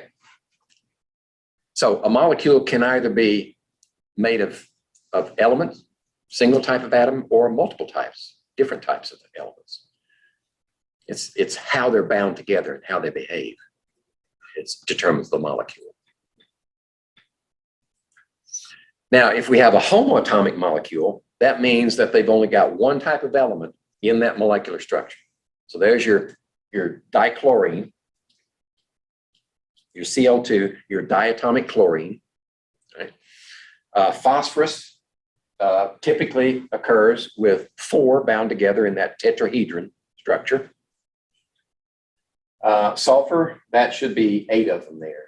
Let's see, 1, 2, 3, 4, 5, 6, 7, 8, yeah. 8 sulfur atoms together. Those are all homoatomic molecules. They're bound strongly together and they behave as a single unit. But they're all the same atom. They're the same element, multiple atoms. Heteroatomic, though, has different types of elements bound together in the molecule. So, well, these are generics. I don't like generics. Well, what would we say? The first one is a diatomic because it has 2 atoms, but they're heteroatomic also because they're different. Whereas B is triatomic, but it's heteroatomic. These are all heteroatomic. Tetraatomic and tetratomic, but they have different combinations of the elements. What you'll also want to know, and we'll probably get to it later, but you can start memorizing now, you're going to need to know prefixes. So the Greek prefixes, if there's only one, you say, let's see, mono. Mono is 1, di is 2, tri is 3, tetra is 4, penta is 5, hexa is 6, hepta is 7, octa is 8, nona is 9, and deca is 10. Those are the only ones that I want you to know. They go beyond that, but we're not going to. So this compound is made of xenon and fluorine. That's kind of odd because xenon is a noble gas, and noble gases don't spontaneously react with anything. Right? But we've been able to force them together. So xenon has 4 fluorines bound to it. Is this, what is it, diatomic, triatomic? How many atoms are in there? No, 2 elements, but they're 5, right? It's pentaatomic. Let's see. Yeah, pentaatomic. Is it homoatomic or heteroatomic? Yeah, because they're different elements, right? Is it an element or a compound? It's a compound, yes, indeed. Okay. I'm about to run out of time on just chapter 1. I better skip this one then. Okay, chemical formulas. You know what, how do we write formulas? Well, what's the purpose of a formula? Well, it's a notation, special notation using symbols of the elements to show how many of their atoms are in the molecule or in the compound, in the formula of which ones they are. So the examples that are given here are H2O. The subscript there is 2, which means there are 2 hydrogens and 1 oxygen. We don't write a 1 under the oxygen because if you got the symbol there, there's at least 1, right? So we don't want to be redundant. We want to be unambiguous, but not redundant. Ca3PO4 taken twice. That's a complicated formula. And the reason it's complicated is because the PO4 behaves as a single unit. PO4 with a 3- charge is a polyatomic ion. It behaves as a single unit. So if you need more than one of them, you got to put parentheses around it and say how many of them do you need. Well, calcium, and this is an ionic compound. Calcium 2+. I wish I had my periodic table here. Calcium 2+ is in the second row of the periodic table. You have to pull out your periodic table. In the second row, calcium, everybody in that second row has a 2+ charge when they form ions. Okay? Everybody in the first row, these are alkali metals, they form 1+ charge. So 1+ charge, 2+ charge, and then you go over here to boron, aluminum, gallium, indium. Those are 3+ charge when they're in ionic compounds. Okay. Then on the far right side, the halogens, fluorine, chlorine, iodine, those are -1 charge. And the next door, the chalcogens or the oxygens, they're 2- charge.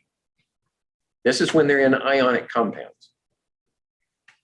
And then the nicogens, or the ones that are nitrogen, are 3- charge.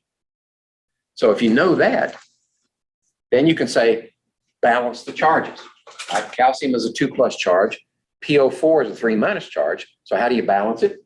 Well, if this is 3- and this is 2+, right? That's odd even.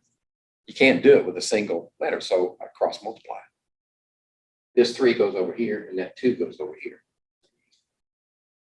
Okay, and then you check it, right? 2 times 3- is 6-, right? And 3 times 2+ is 6+. Charge is balanced.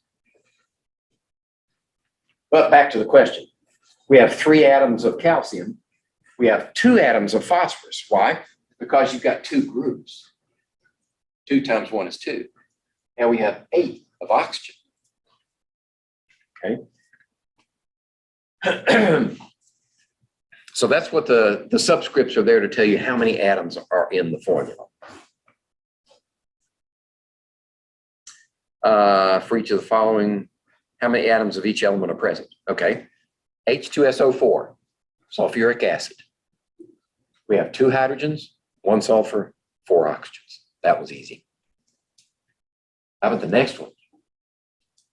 This one is iron 2, Roman numeral 2, carbonate. Carbonate is a polyatomic ion. And that the parentheses is a dead giveaway. It's polyatomic.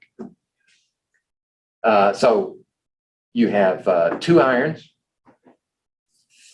3 carbons, 9 oxygens. Yep. Let's see. There they are. There they are. Okay, so a chemical formula consists of what? Symbols of each of the elements, right, in the compound, with subscripts to tell you how many of each ones there are.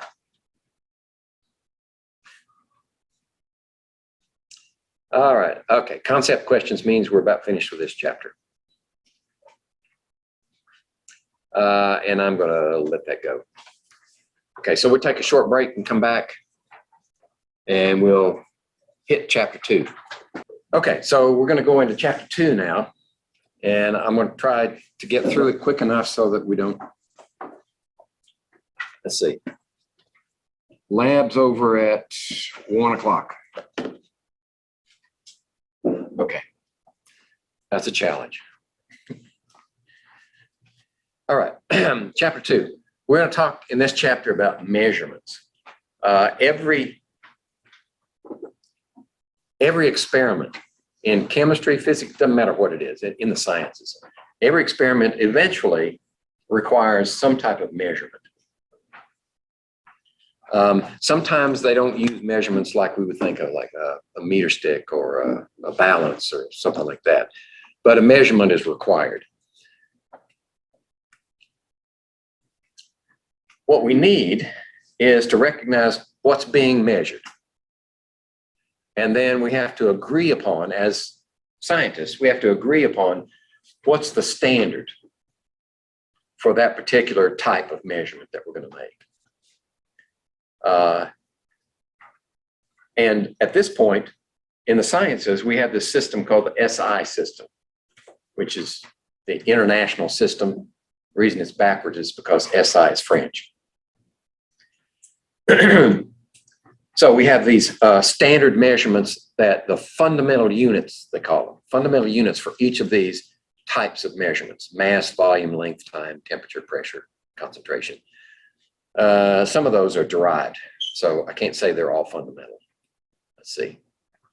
We're familiar with the English system, or the imperial system, right? That's what we do everything with. Like, we pay so much per gallon of gas, right?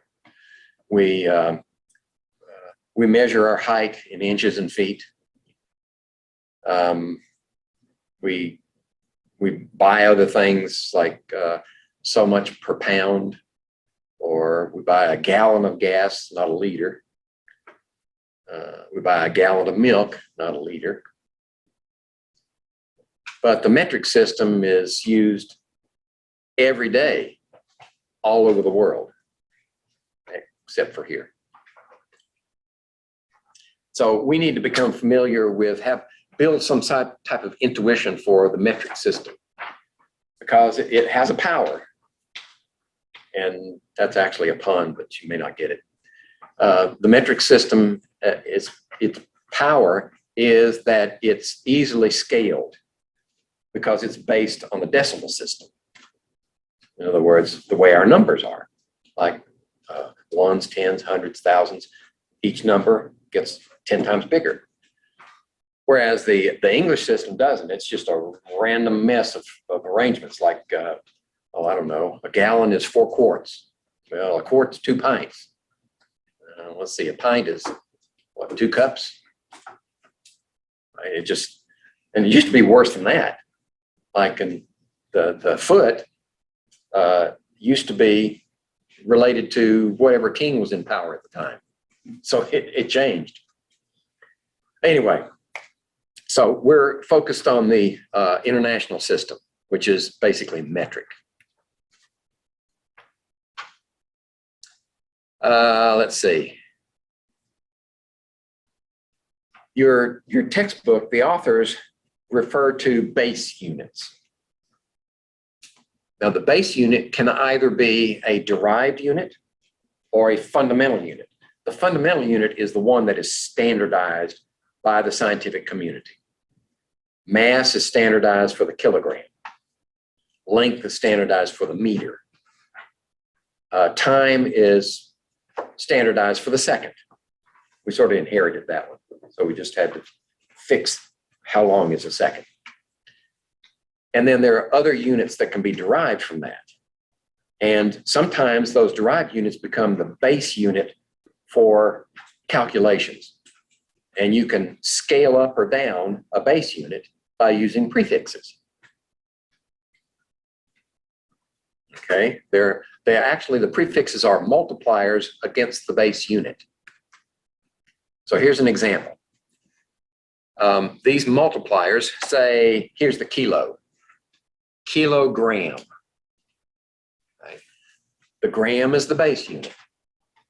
It's not the fundamental unit. I've already said the kilogram or the kilogram is the fundamental unit, but the base unit in that term is the gram. And 1 kilogram is 1,000 times the gram. Okay. The standardized kilogram is located in France in a cave somewhere because of stable temperature inside a double bell jar filled with argon. And the cylinder is made out of platinum iridium alloy so that it won't corrode, or it's less likely to corrode. And the reason they chose the kilogram is because through the Middle Ages, the Dark Ages, the gram was a standard unit of measure, sort of. The term gram was standard. And all alchemists generally knew what a gram was, but it was very small. And you can't use that as a fundamental unit because what happens if you get a fingerprint on it or you get a little scratch on it? The percentage error in that mass would be huge. So you need something bigger.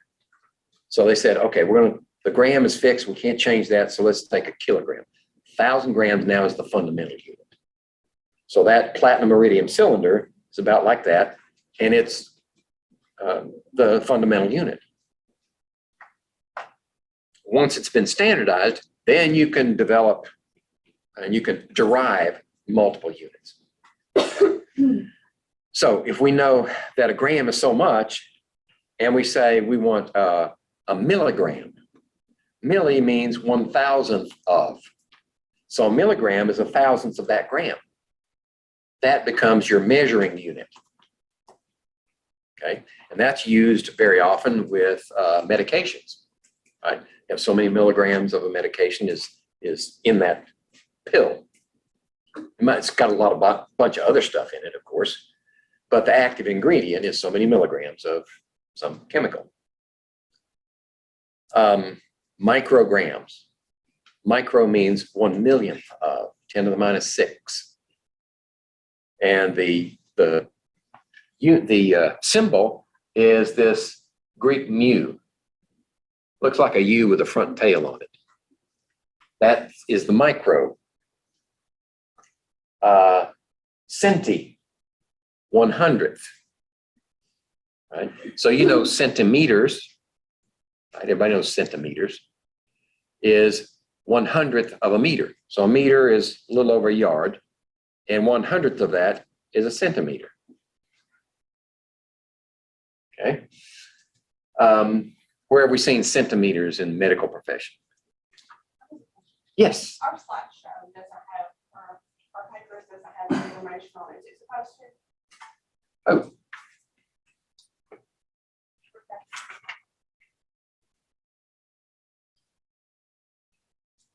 Should be in there. It only has section 2.1 on it. Oh.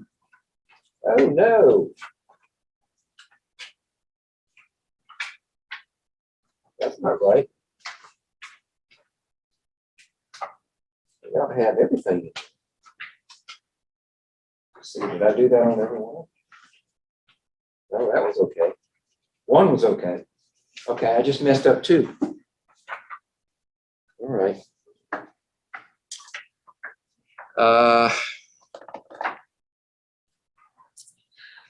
Maybe I ought to stop the slideshow and look in Brightspace to be sure that it has the copy there, so you can access that one.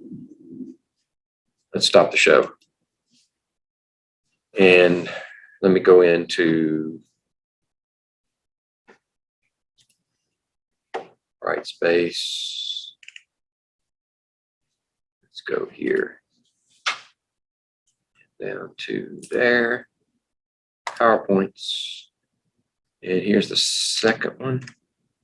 That's the first one. Ooh, HTML is missing now. Okay, there's the second one. It'll be easier to look at the PDF, I think.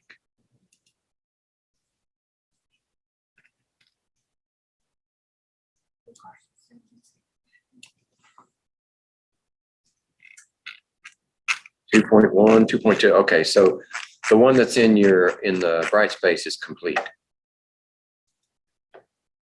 It would take me forever to print off that many copies down the hall. So go in there. I apologize. I don't know how that happened. I don't think there's more in here that I missed.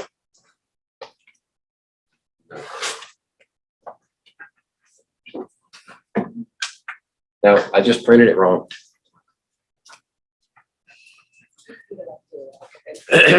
Okay. So let me go back and reshare this one. Okay. So when we get past, oh, we're into section 2.2 now. So pay close attention.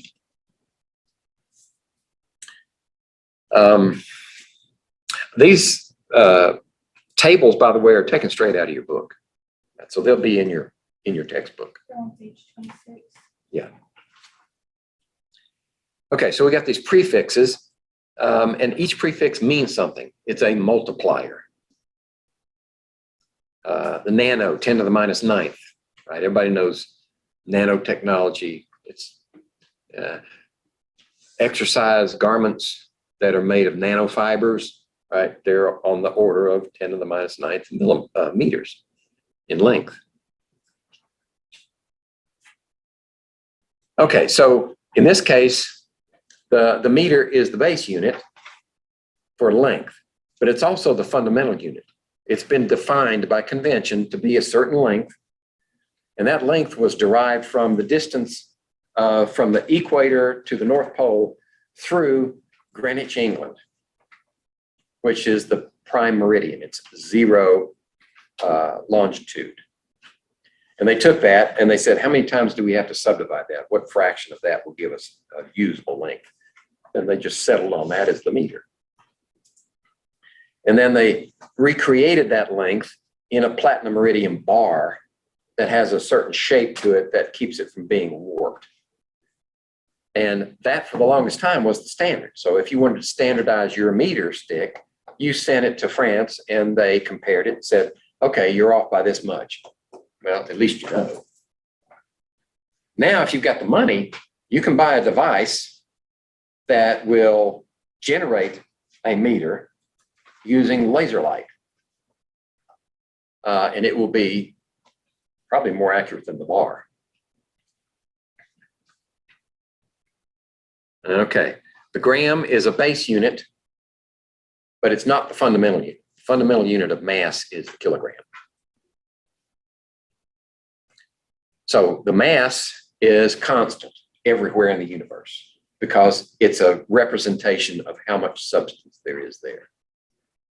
Weight, by contrast, is what force does that mass apply in a given gravitational field, like on the surface of the Earth or surface of the moon. All right, so I weigh a little under 200 pounds on the surface of the Earth. On the moon, that would be like, I don't know, 33 or 4 pounds. So there's a difference. Weight is a force, mass is substance. Now, I even do it myself. I use the weight incorrectly. When I say, we'll go in the lab and say, weigh out so many grams of such and such. Right? It's sort of right, but not really. Because how does a balance work? It compares one mass to another. So it's actually comparing two masses in the same gravitational field. That's how we get the comparison. So that's how I argue my way out of that one. The liter The liter is the standard of volume. It's a unit of volume. They say it's a fundamental unit.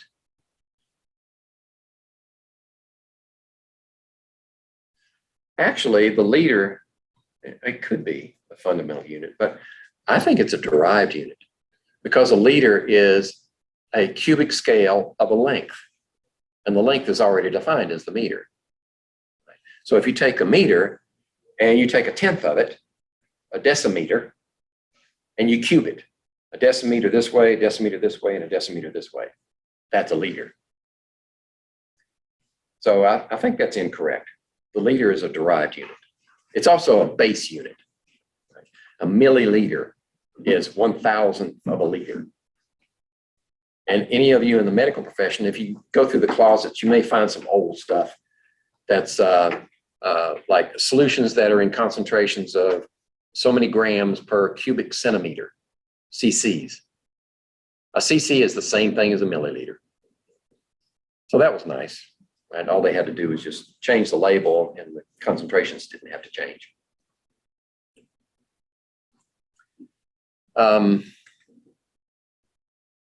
There it is. So 1 liter is a cubic decimeter, but 1,000th of that volume is a milliliter. So that little cube down there represents a milliliter out of that big cube.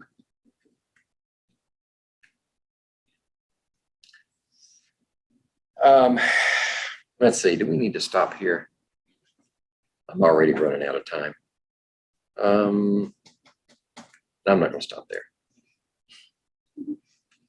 Which one of these, let's see if we have an idea of relative mass. Which one of these values represents the largest measurement of a mass? A gram, a microgram, a nanogram, or a kilogram? Kilogram, right. 1,000 times the base unit. Whereas a nanogram is a billionth of, microgram is a millionth of, and a gram is 1,000th of a kilogram.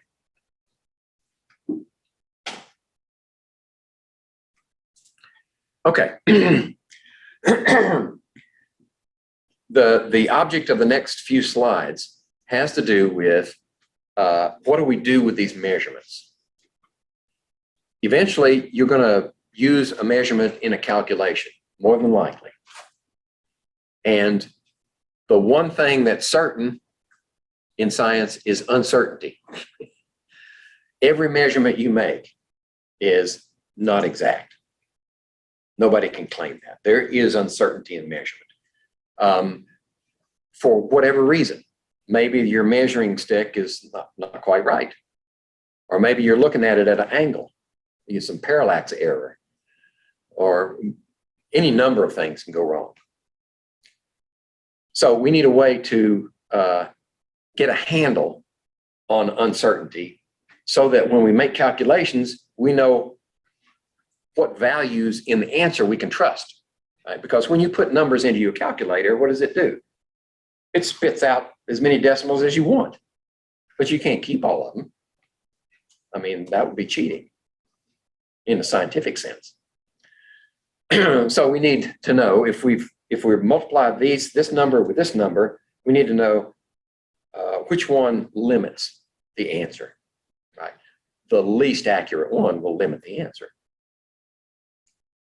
Because you can't get something for nothing. You can't make good science out of bad science. I mean, some have tried, but ultimately you pay the price.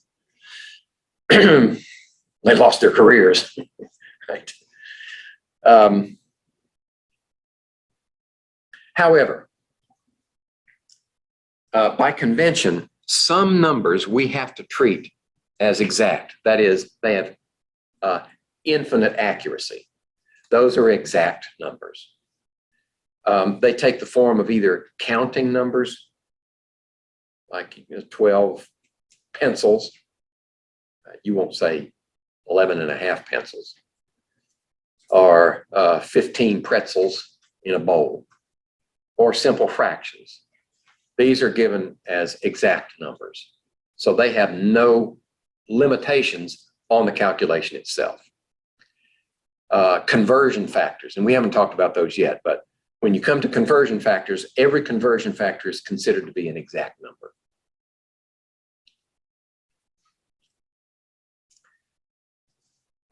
So inexact numbers then are those that have some degree of uncertainty associated with it. Whenever you make a measurement, that measurement is an inexact number.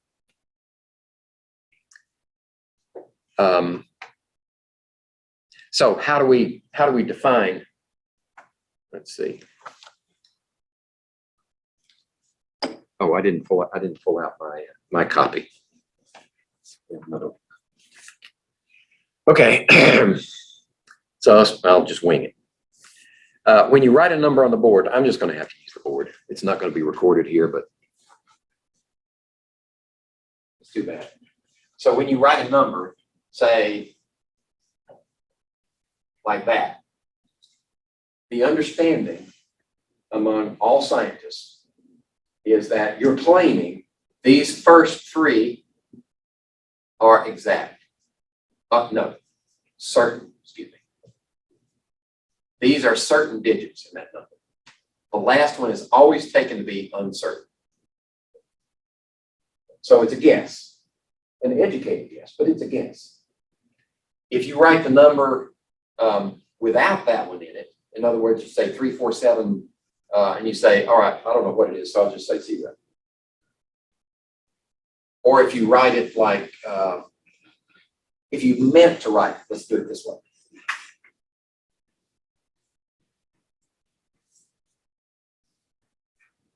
If you meant to write this, 0.2, okay, but you didn't.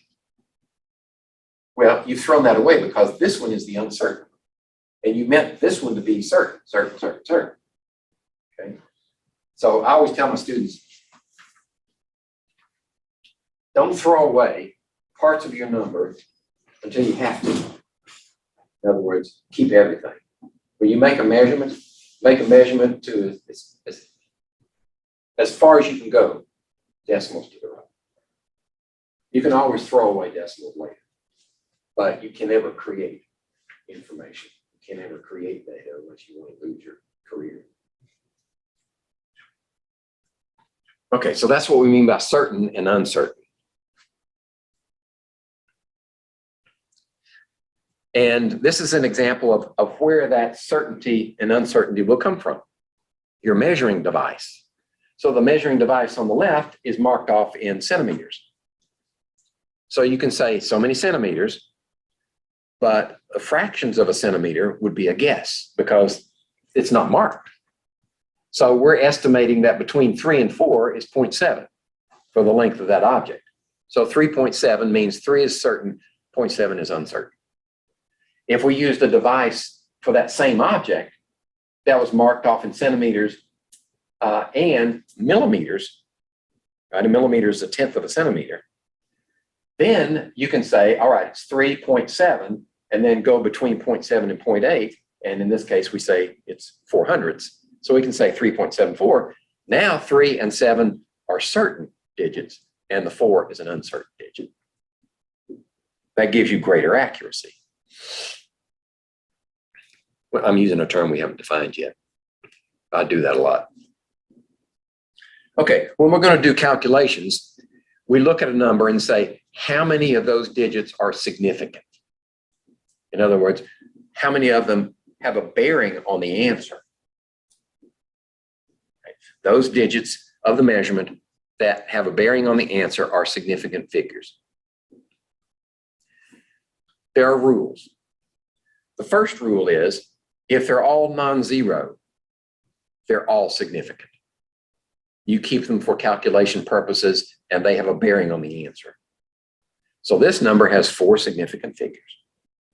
Has anybody had significant figures in math class yet? Okay, good. So this is a review. Okay, those are non-zero digits.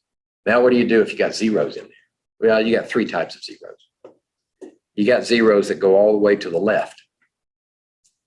A leading zero will usually have a decimal there somewhere. Those leading zeros are not significant. that means that this number only has two significant figures. The reason I'm going through these rules is because you need to know those rules when you actually do the calculation with two numbers or more. So leading zeros, then we move to the right, what? Captive zeros, the zeros that are between two non-zeros. Those are always significant because they're placeholders. If you don't have those zeros there, you don't have the same number. So this one has four significant figures. And then zeros to the right. Zeros to the right come in two flavors. If the number has an explicit decimal point in it, all zeros to the right are significant. Okay. If it doesn't have a decimal in there, say if we have, instead of 9.300, we have 9300. No decimal. Two significant figures. Now we know there's an understood decimal there, but it's not explicit. Since it's not given, that makes those zeros not significant. Suppose we want them to be significant. Now they're significant. Okay.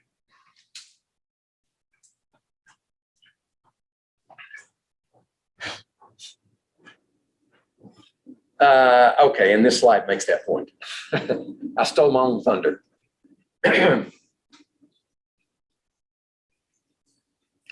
Okay.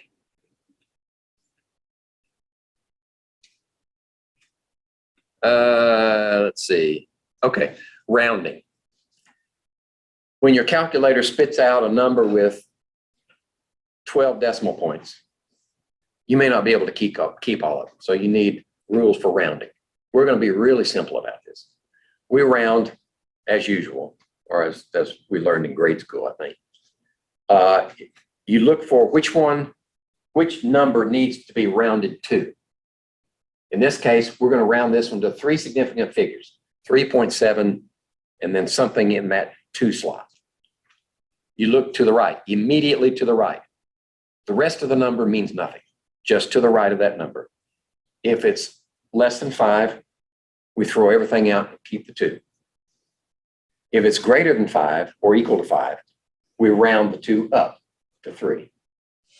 Right. In this case, we throw everything out. If that 4 had been, that red 4 had been a 5 instead, we'd round it to 3.73. Okay.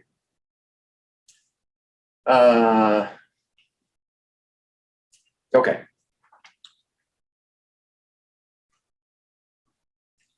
So now that we know which ones are significant, which digits are significant in a number, when we start to do calculations, we have 2 types of calculations that can be performed, either add, subtract, or multiply, divide. Multiply, divide is easy. You can have a string of numbers multiplied, or some of them divided, doesn't matter. If they're all multiply, divide, then you just multiply the top, divide by the bottom, and your calculator will spit out a number. Then you look at your significant figures for each of the terms, and the least number of significant figures is the number of significant figures in your answer. Okay, works for 2, 3, 4, any number of multipliers or divisors. That's why when you do a calculation that has many steps and they're only multiply, divide, keep all your decimal places as you multiply, divide all the way to the end, and then round the end. If you round intermittently, you could end up with significant rounding errors. Like if this answer rounds up and then you multiply that by this one, that one rounds up and this one rounds up, your answer is going to be way up here. But if you wait to the end, then your rounding has almost no impact on the answer, except what it's supposed to be. Okay, so that's the multiply, divide rule. The add, subtract rule tells you that when you have 2 numbers that you're adding together, or subtracting, doesn't matter, you line up the decimal points. And you look to the right and see which one goes the least far to the right. In this case, 1.4. That limits your answer. So if you add those together, you get 10.733, but you're limited to the first decimal place. So you round to the 7th place, the 10th place. And that means 33 goes away. Okay, that's the add subtract rule.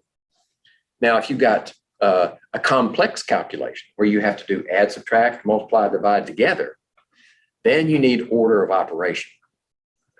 And hopefully, you'll have parentheses in there to tell you which operations to do first. But if you don't, if there's just numbers scattered everywhere, add, subtract, what's the rule? Remember PEMDAS? PEMDAS is the rule. Parentheses, if you don't have parentheses, then you do exponents, then you do multiply, divide, add, subtract. But most of the time you'll have parentheses to guide you on which ones you do first. And if you have, so it becomes kind of tricky because you got to do the calculations in order and then use the rules. So you could have the same numbers, add, subtract in a calculation, and then one of them has parentheses and the other one doesn't, and the calculation will come out with completely different answers. Now, let me see, do I have, I got a question in my mind. Okay, I did stick it in here. What do you do with this one? There's no explicit decimals, right? 1400 has no decimal point given, right? So we know it only has 2 significant figures. But 9333 has 4 significant figures. So when you add them together, what do you get? Let's see, 10,733.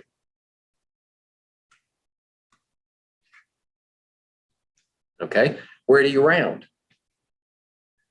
You go to this one, and you like draw a line down here, you round to that position. So the 3's go away, but you have to substitute something there, zeros. And that means that your answer only has 3 significant figures. But the operators had 4 in one and 2 in the other, and your answer has 3. Okay, that kind of blows students' minds sometimes. Okay, so let's finish it off. There you go. That's the correct answer. So when you don't have explicit decimal points in there, you have to look to which ones are significant, and that's where you draw the line. But you're still effectively lining up decimal points. Imaginary ones, if any. Now, when you go in the lab, what limits the accuracy of your measurement? If you got a series of measurements, the least accurate device limits the accuracy of your outcome. So in this case, we have 2 graduated cylinders.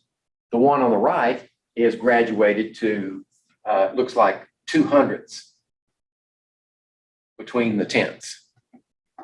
Okay, but this one is graduated to 2/10ths between. So the big one limits the outcome. So when you add those 2 values together, let's see, does it do that for us? Well, it doesn't do the calculation, but 3.08.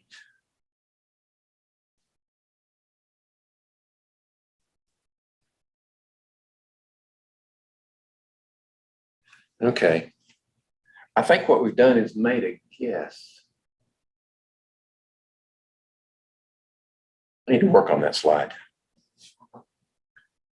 Let's just say the takeaway here is that the least accurate one determines the accuracy you can claim in your measurement.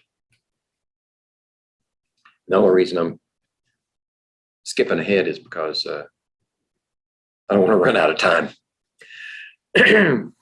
Okay, here are exact numbers.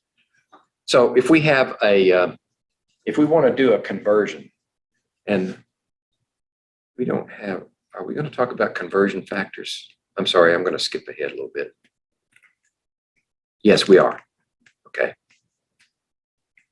So I'll describe conversion factors in a minute. A conversion factor is just some number, usually a ratio of one to another, that's used to change units of measure for one number into units of measure in that same number. The exact numbers don't limit the number of significant figures in your computation, in your answer.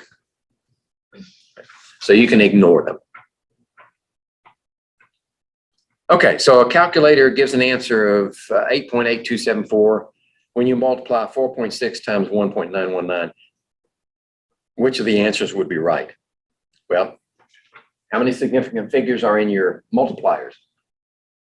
The smallest one is 3, right? 4.60. That's 3 significant figures. You got a decimal point and you got a 0 to the right, so it's significant. And 1.919, they're all non-zeros, so there's 4 there. But the limit is 3. So your answer would take this number, let's see, can't do that, and say, all right, where is 3 significant figures? From the left, 8.82. So we got to round on 2. 7 is greater than 5, 2 becomes 3. So it's 8.83 is the answer. Okay, exponential versus scientific notation. The nice thing about the metric system is that we can use exponential notation. What effectively you're doing is you're storing information of that number in an exponent of 10. So if our number is, let's see, 10,700, then we can store 10,000 in a power of 10. 10 to the 4th is 10,000. So what you're saying is 10,700 is also equal to 1.07 times 10,000, which is true. That is exponential notation, but we could have written it, exponential notation, we could have written it 10.7 times 10 to the 3rd. And that would still be exponential notation. But it would not be scientific notation. Scientific notation is a branch, it's a specialty. It requires that the coefficient, this number right here, has to be between 1 and 10. Okay, so that is scientific notation, and it's exponential notation. Some textbooks don't make that distinction. And so, how do you convert from one to the other? From standard notation to scientific notation? Well, it's all in the decimal points. Right? So if we say, and that's not right, is it? This one right here? Because those 2 zeros are not significant. They should be thrown away. It should be 3 times 10 squared. Right? If we put a decimal, come on, if we put a decimal right there, then we can say 3.00 times 10 squared. So that's an error in the slide. But we stored up 100 in the exponent. So 100 times 3 is 300. Okay? How about small numbers like this one? 0.004890. Well, those leading zeros are not significant. So when you write your coefficient, they're gone. But 4890, all of those are significant, so you keep them. But which way did the decimal move? As you were storing up information in the power of 10, it moved to the right. Well, what happened to the coefficient? What the number? It's very small here, but it's a lot bigger here. So if you make this bigger, that has to get smaller. So we moved it 3 places to the right. That means minus 3 power of 10 is your exponent. Okay? Takes practice. And then it's a good idea to say, ask yourself after you get an answer, does this make sense? estimation is a good practice. You know, you don't have to be exact.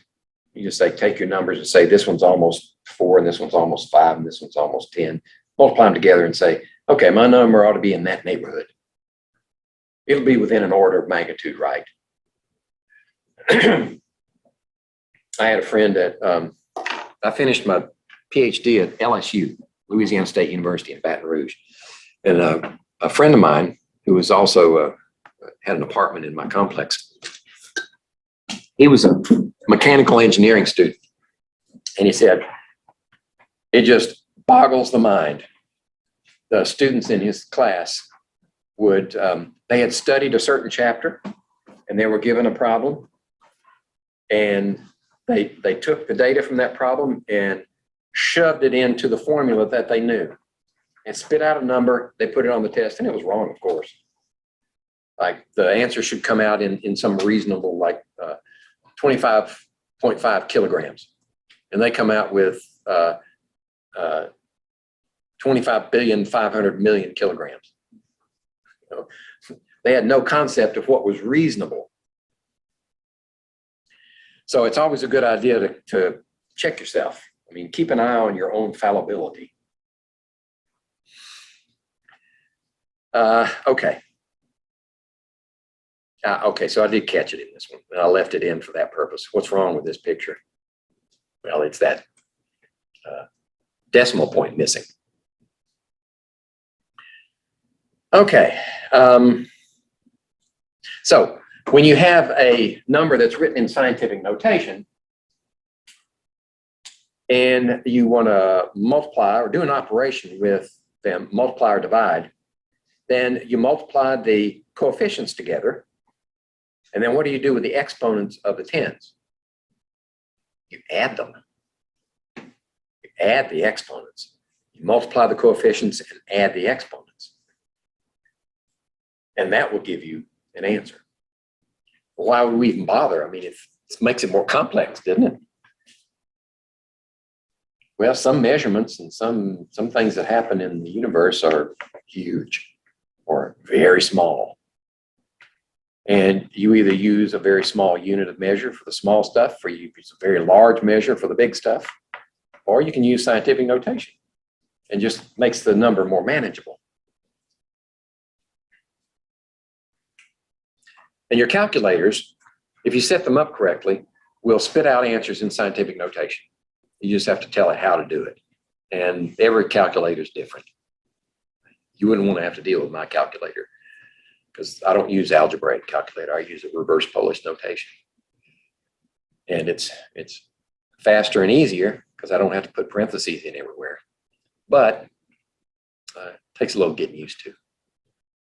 But I do keep one algebraic calculator in there for students who leave theirs at home. Okay. Convert this number to scientific notation with 4 significant figures, right? Well, right now it has 6 significant figures in it, doesn't it? So if we convert it to scientific notation first, the decimal place is where? Behind the 9? Move it to the left. So what are we doing? We're storing up tens, hundreds, thousands, so our exponent gets bigger. It's positive. So if we go 1, 2, 3, 4, 5 to the left, so 10 to the 5th is our exponent, right? And all of them have 10 to the 5th. Now we need to say, all right, we need 4 significant figures. So 6.301, stop. Look to the right, 7 is greater than 5, so it's 6.302 is our coefficient. Right there. Okay.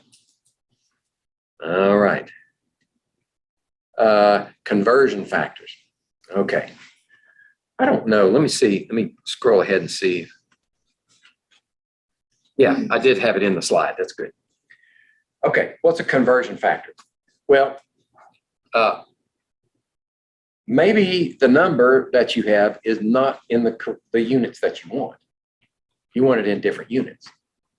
Think of it in physical terms. If you're making a measurement on something, mass, length, volume, whatever, and you use different units, does that change the object that you're measuring?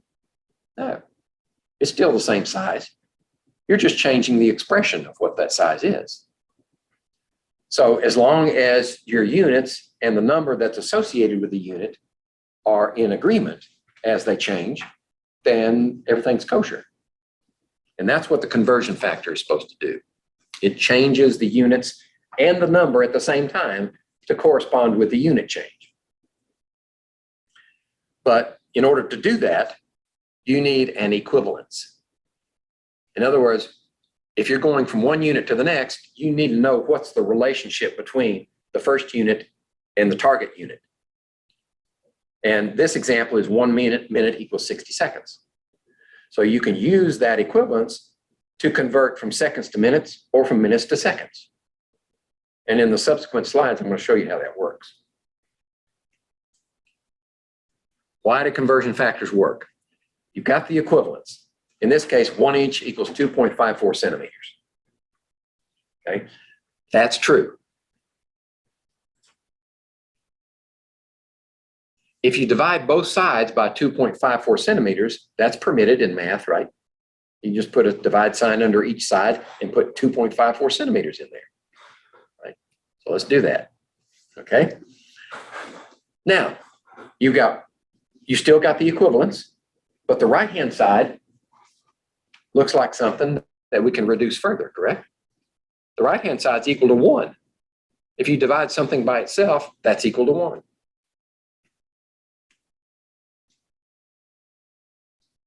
So that conversion factor now is equal to 1. That means if we have 100 centimeters and we want to change it to inches, then we can multiply that 100 centimeters by 1. Right? But that won't get us what we want. So we substitute for that 1 inch divided by 2.54 centimeters because we know it's equal to 1. And notice also that when you multiply numbers with units together, the units are multiplied and divided also. So do the units first to be sure that you end up with the units you want. So what do you have? All right, now you have this number divided times that number. This is in the denominator, that's in the numerator. The centimeters cancel. They're gone. And you're left with inches, which is what you want. Now that you know you got the right units, you can take the values. 100 times 1 divided by 2.54 equals 39.37. And we can say 39.37, 4 significant figures, because this has 4. And this conversion factor is an exact number. So it does not limit the answer. You may think it only has 3 significant figures, but no, it's an exact number. It has infinite significant figures. So this one limits the answer.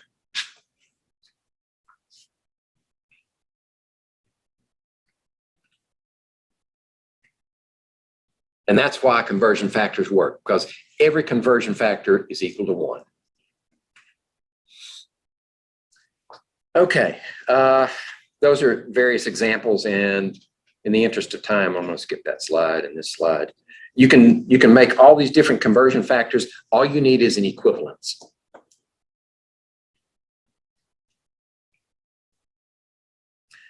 I think I mentioned this before. 1 milliliter equals 1 cubic centimeter equals 1 cc. We don't have time to prove it. I guess you'll have to take my word for it unless you want to work it out yourself. Okay, I'm going to skip this one too. Dimensional analysis is related to conversion factors in that you keep track of your units. Your units determine the calculation. And if you need to go from this unit to that unit, then you need conversion factor 1 or more to get from that unit to that unit. And the process is dimensional analysis. Dimension is the unit of measure. So occasionally, you may not know a single conversion factor, like quotient, that multiplied by your number will give you the answer. But you can multiply the starting number times 1 times 1 times 1 times 1, right? I mean, that's true mathematically. Only in this one, you substitute one factor that'll cancel one of those units. And in this one, you substitute for 1, a factor that will cancel the unit that you got out of that one. And this one will cancel that one. And eventually you'll get to left over 1 unit that's in your answer. I call that chained conversions.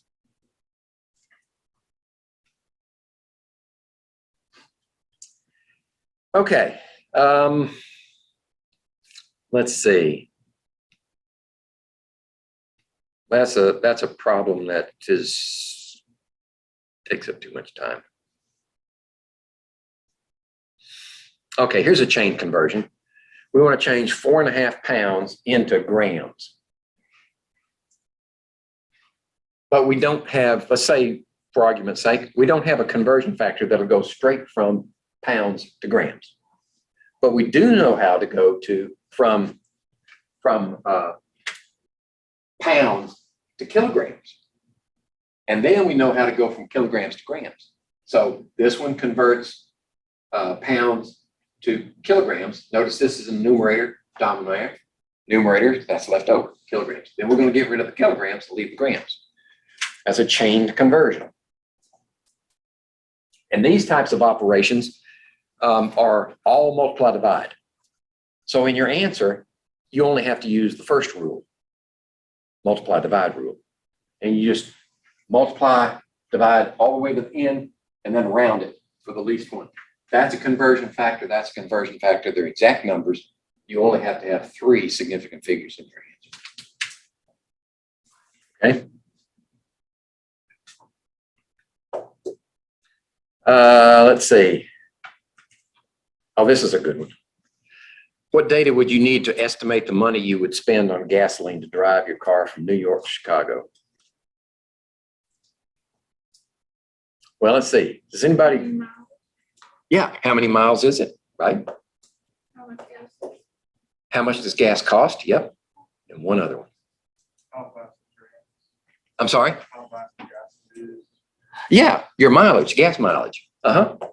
If you know those 3, you should be able to calculate how much money you need to take with you, to get down there, right? Then you double it to get back. Yeah. And then if you're going to drive around, let's see, where are we going? Chicago. Yeah, you probably ought to pad it a little bit for driving in Chicago, because you're going to sit in traffic and you're just burning gas going nowhere, right? So that in effect is a dimensional analysis. Answering a question, how much money do I need to take? Well, it's 3,200 miles. Your car gets 25 miles per gallon, but notice, since the conversion factor is equal to 1, if we flip it, it's still equal to 1, correct? If you turn it upside down, right? Instead of 25 miles per gallon, we say 1 gallon per 25 miles. The reason we did that was so that the miles would cancel and leave us with gallons. And then we cancel the gallons with dollars, leaves us dollars behind. There's our answer. So $350.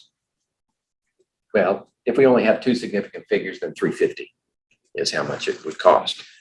That must be going over there and back between New York. Wait a minute. What's wrong with this picture? The question is going to Chicago. Right. Okay, so I'm not even answering the right question. You think I'm a politician. You ask me a question and I answer it differently. And gas is like $2. Oh, yeah. This is an old slide. Okay, so you caught the mistakes. That's good. Very observant. Let's see. Okay, so we're going to see from time to time in this class various formulas. This is one of them. What is density? Density is a measure of mass per unit volume. Right? So many grams, if it's a liquid, then so many grams per milliliter. That brings up the topic of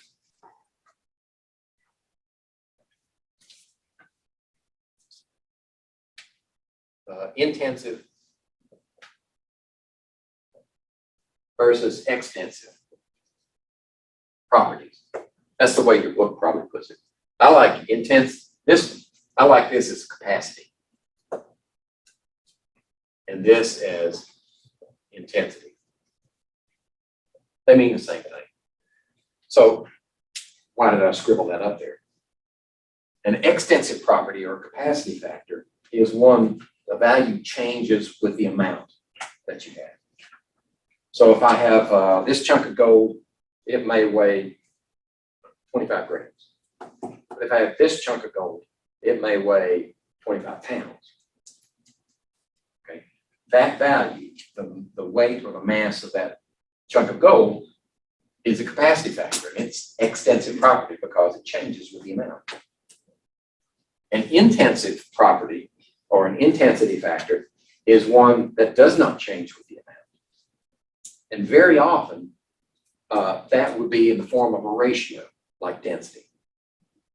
So if you have a substance, say a pure substance for argument's sake, and it has a mass per unit volume, then it doesn't matter how much of it you have, it still has the same mass per unit volume.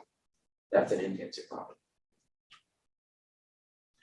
There are some intensive properties that are not ratios, like temperature. It doesn't matter how much substance you have, measure the temperature, it's always the same, whether it's this much or that much. But it's only a single unit.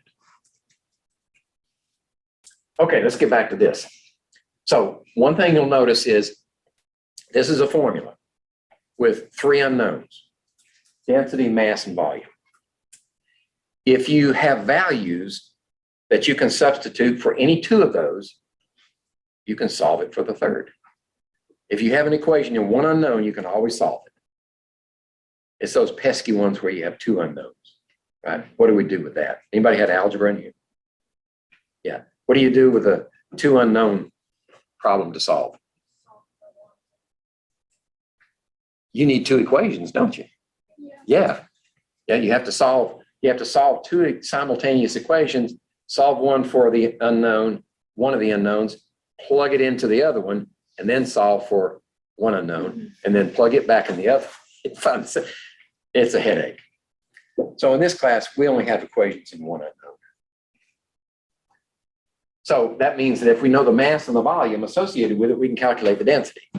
But if we have the density and we know the volume, we can find out how much mass that represents. So you can solve it for the unknown, or you can just plug the values in and then solve it for the one that's missing. Either way works. Let's see. We're fast running out of time, so I'm going to skip this problem. It's there. It's there. It's there. Calculate the density. Notice this is a solid. By convention, solids are usually calculated as mass per cubic centimeter, grams per cubic centimeter. Liquids are usually grams per milliliter. And gases, they would be like grams per liter, right? Because they're very tenuous. They're not dense at all. So it takes a large volume to even measure the amount. Okay, here's another one where we want to know the mass. So if there's our unknown, and there's our solution. All right, mass per unit volume is density. Here's temperature. Okay, how am I doing on slides? 64. Okay, I got about 10 more slides, I think. Measuring temperature. We have three systems for measuring temperature that we're going to discuss here. Fahrenheit is the oldest one. That's the one we use in this country, particularly for weather prediction. We know what 72 degrees means. We know what 15 below means. I've only seen it 15 below once in West Virginia, and I don't want to see it again. Right? We had snow falling from a clear blue sky. It was so cold that the air couldn't hold the moisture, so it condensed as ice crystals. It was pretty, but I didn't want to go out in it. So that was very cold. But those temperatures represent physical properties of the air or the substance, and they can be expressed in different units of measure. So if we know it in Fahrenheit and we know the relationship, we can convert it to Celsius, which is the metric system. And then if we're going to do calculations with it, very often we have to convert it to Kelvin. Kelvin and Celsius are related. The size of the degree mark, the size of the degree for Celsius and Kelvin are exactly the same. The difference is, where is zero? Celsius zero is freezing point of water. Kelvin zero is absolute zero. No molecular motion whatsoever. Right? You'll never get there, it's theoretical. But that's the reference point. So it's easier to convert from Kelvin to Celsius and vice versa because you only have to move the reference point. Right? You only have to add a certain number of degrees to Celsius to get Kelvin, or subtract a number from Kelvin to get Celsius. Fahrenheit's different. It's got a different reference point, plus the size of the degree is different. Right? The Fahrenheit degree is smaller than the Celsius degree, so you have to adjust for that and the 0 point. So we have a formula for that. Let's see. This gives you the year that they were, the systems were invented. Fahrenheit was first in 1724. Celsius came later in 1742. And Kelvin came even later in 1848. And this is a representation of the relationship. Notice that Celsius, the two reference points are 0 and 100. So 0 is the freezing point of water, 100 is the boiling point of pure water. Those are the reference points. And then once you find those reference points on your thermometer, then you just subdivide it 100 units. Kelvin, you just move the reference point to 0 here is equal to minus 273 in Celsius. So if you have Celsius, you add 273 to it and you get Kelvin. It's that simple. Now Fahrenheit, the reference point, 0 degrees, freezing point of water in Fahrenheit is 32. Right, everybody knows that. And then boiling point is 212. Those were not the original reference points that Fahrenheit used to develop his system, but that's the reference to Celsius now. We know that to be true. And notice that the ratio between 0 and 100 and 32 and 212 are the ratio of 100 to 180. That's the ratio of the size of the degree. Right? So it's 1.8 is the ratio, or 9/5 is the ratio. So if you want to know Kelvin, there it is. If you want to know Celsius, actually, I like it better, this one right here, Fahrenheit. Fahrenheit is equal to 9/5 times the C, Celsius, plus 32. So the 9/5 times C adjusts for the size of the degree mark, and the 32 moves the 0 mark to match. But if you know this one, you can derive this one. So I just memorize this one and let it go with that.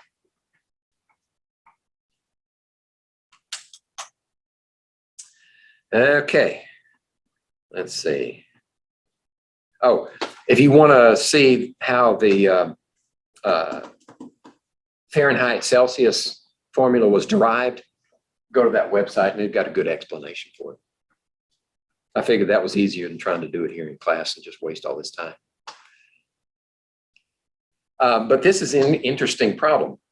Since the degree marks are different sizes, if you draw a calibration curve for Celsius and one for Fahrenheit, at some point they should intersect because they're different slopes. And that's mathematical jargon. But it's interesting to speculate at what temperature will the numbers be exactly the same in Celsius and Fahrenheit. So all you have to do is set C and F equal to the same value, and we call it X, and plug it into the formula. Right? So here we have X equals 5/9 times X minus 32. And when you solve for X, X equals minus 40. So minus 40 Celsius is equal to minus 40 Fahrenheit. Okay, it's really cold. and I know how cold it is. I used to work in a hotel restaurant supply house in Atlanta where we provided for restaurants frozen foods, and we actually had a butcher shop, and we had different storage units. Well, if we wanted to freeze something really fast, right, which preserves it better, and when you thaw it out, it's more consistent. I mean, it's not just a bunch of mush with water in it. You freeze it really fast. We had a blast furnace, a blast freezer. A blast freezer that was maintained at -40°F. And once a month, we would do inventory on our product. Everywhere in the dry goods, in the cooler, in the regular freezer, and in the blast freezer. Well, I was new man on the totem pole. I was working my way through college, so I got the dubious honor of inventorying the blast freezer. So I had to wear this big thick coat, big gloves, and try to write with it. And I'd stay in there for 15 minutes and I'd come out into the cooler and warm up and go back in. So believe me, that is very cold. Okay. So let's see, when you're actually reading a thermometer, it depends.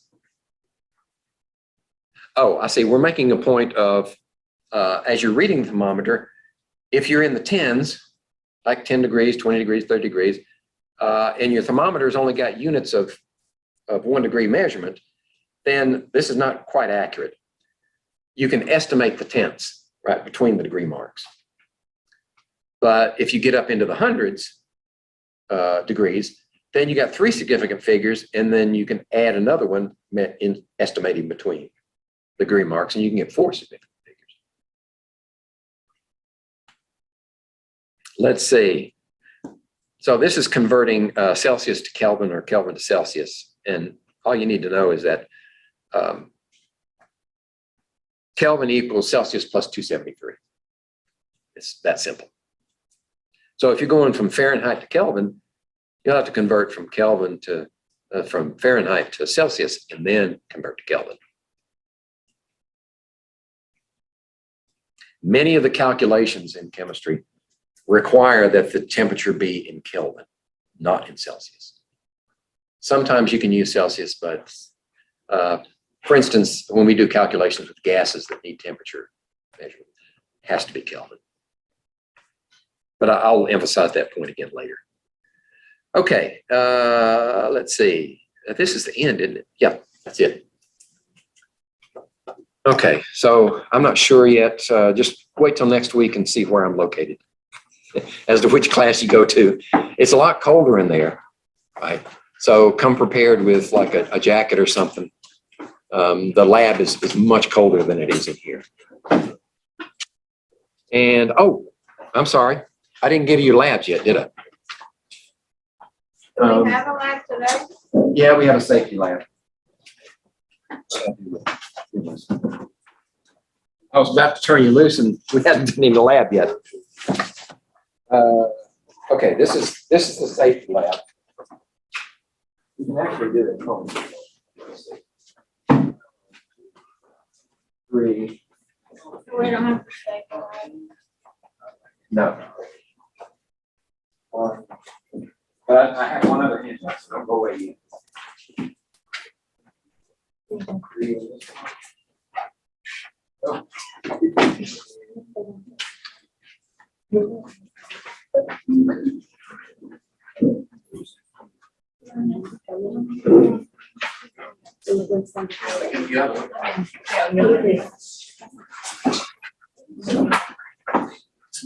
This one has a lot of safety information. And then at the end, there's 1-page quiz. And it's based upon what was in the document itself. This is the one that we'll do next week. So complete the safety one and hand it back to me next week. And then we'll do this one in the lab. This is graphing techniques. You don't have to, all you have to do is become familiar with this one. And we'll work on it. Unless you're ambitious.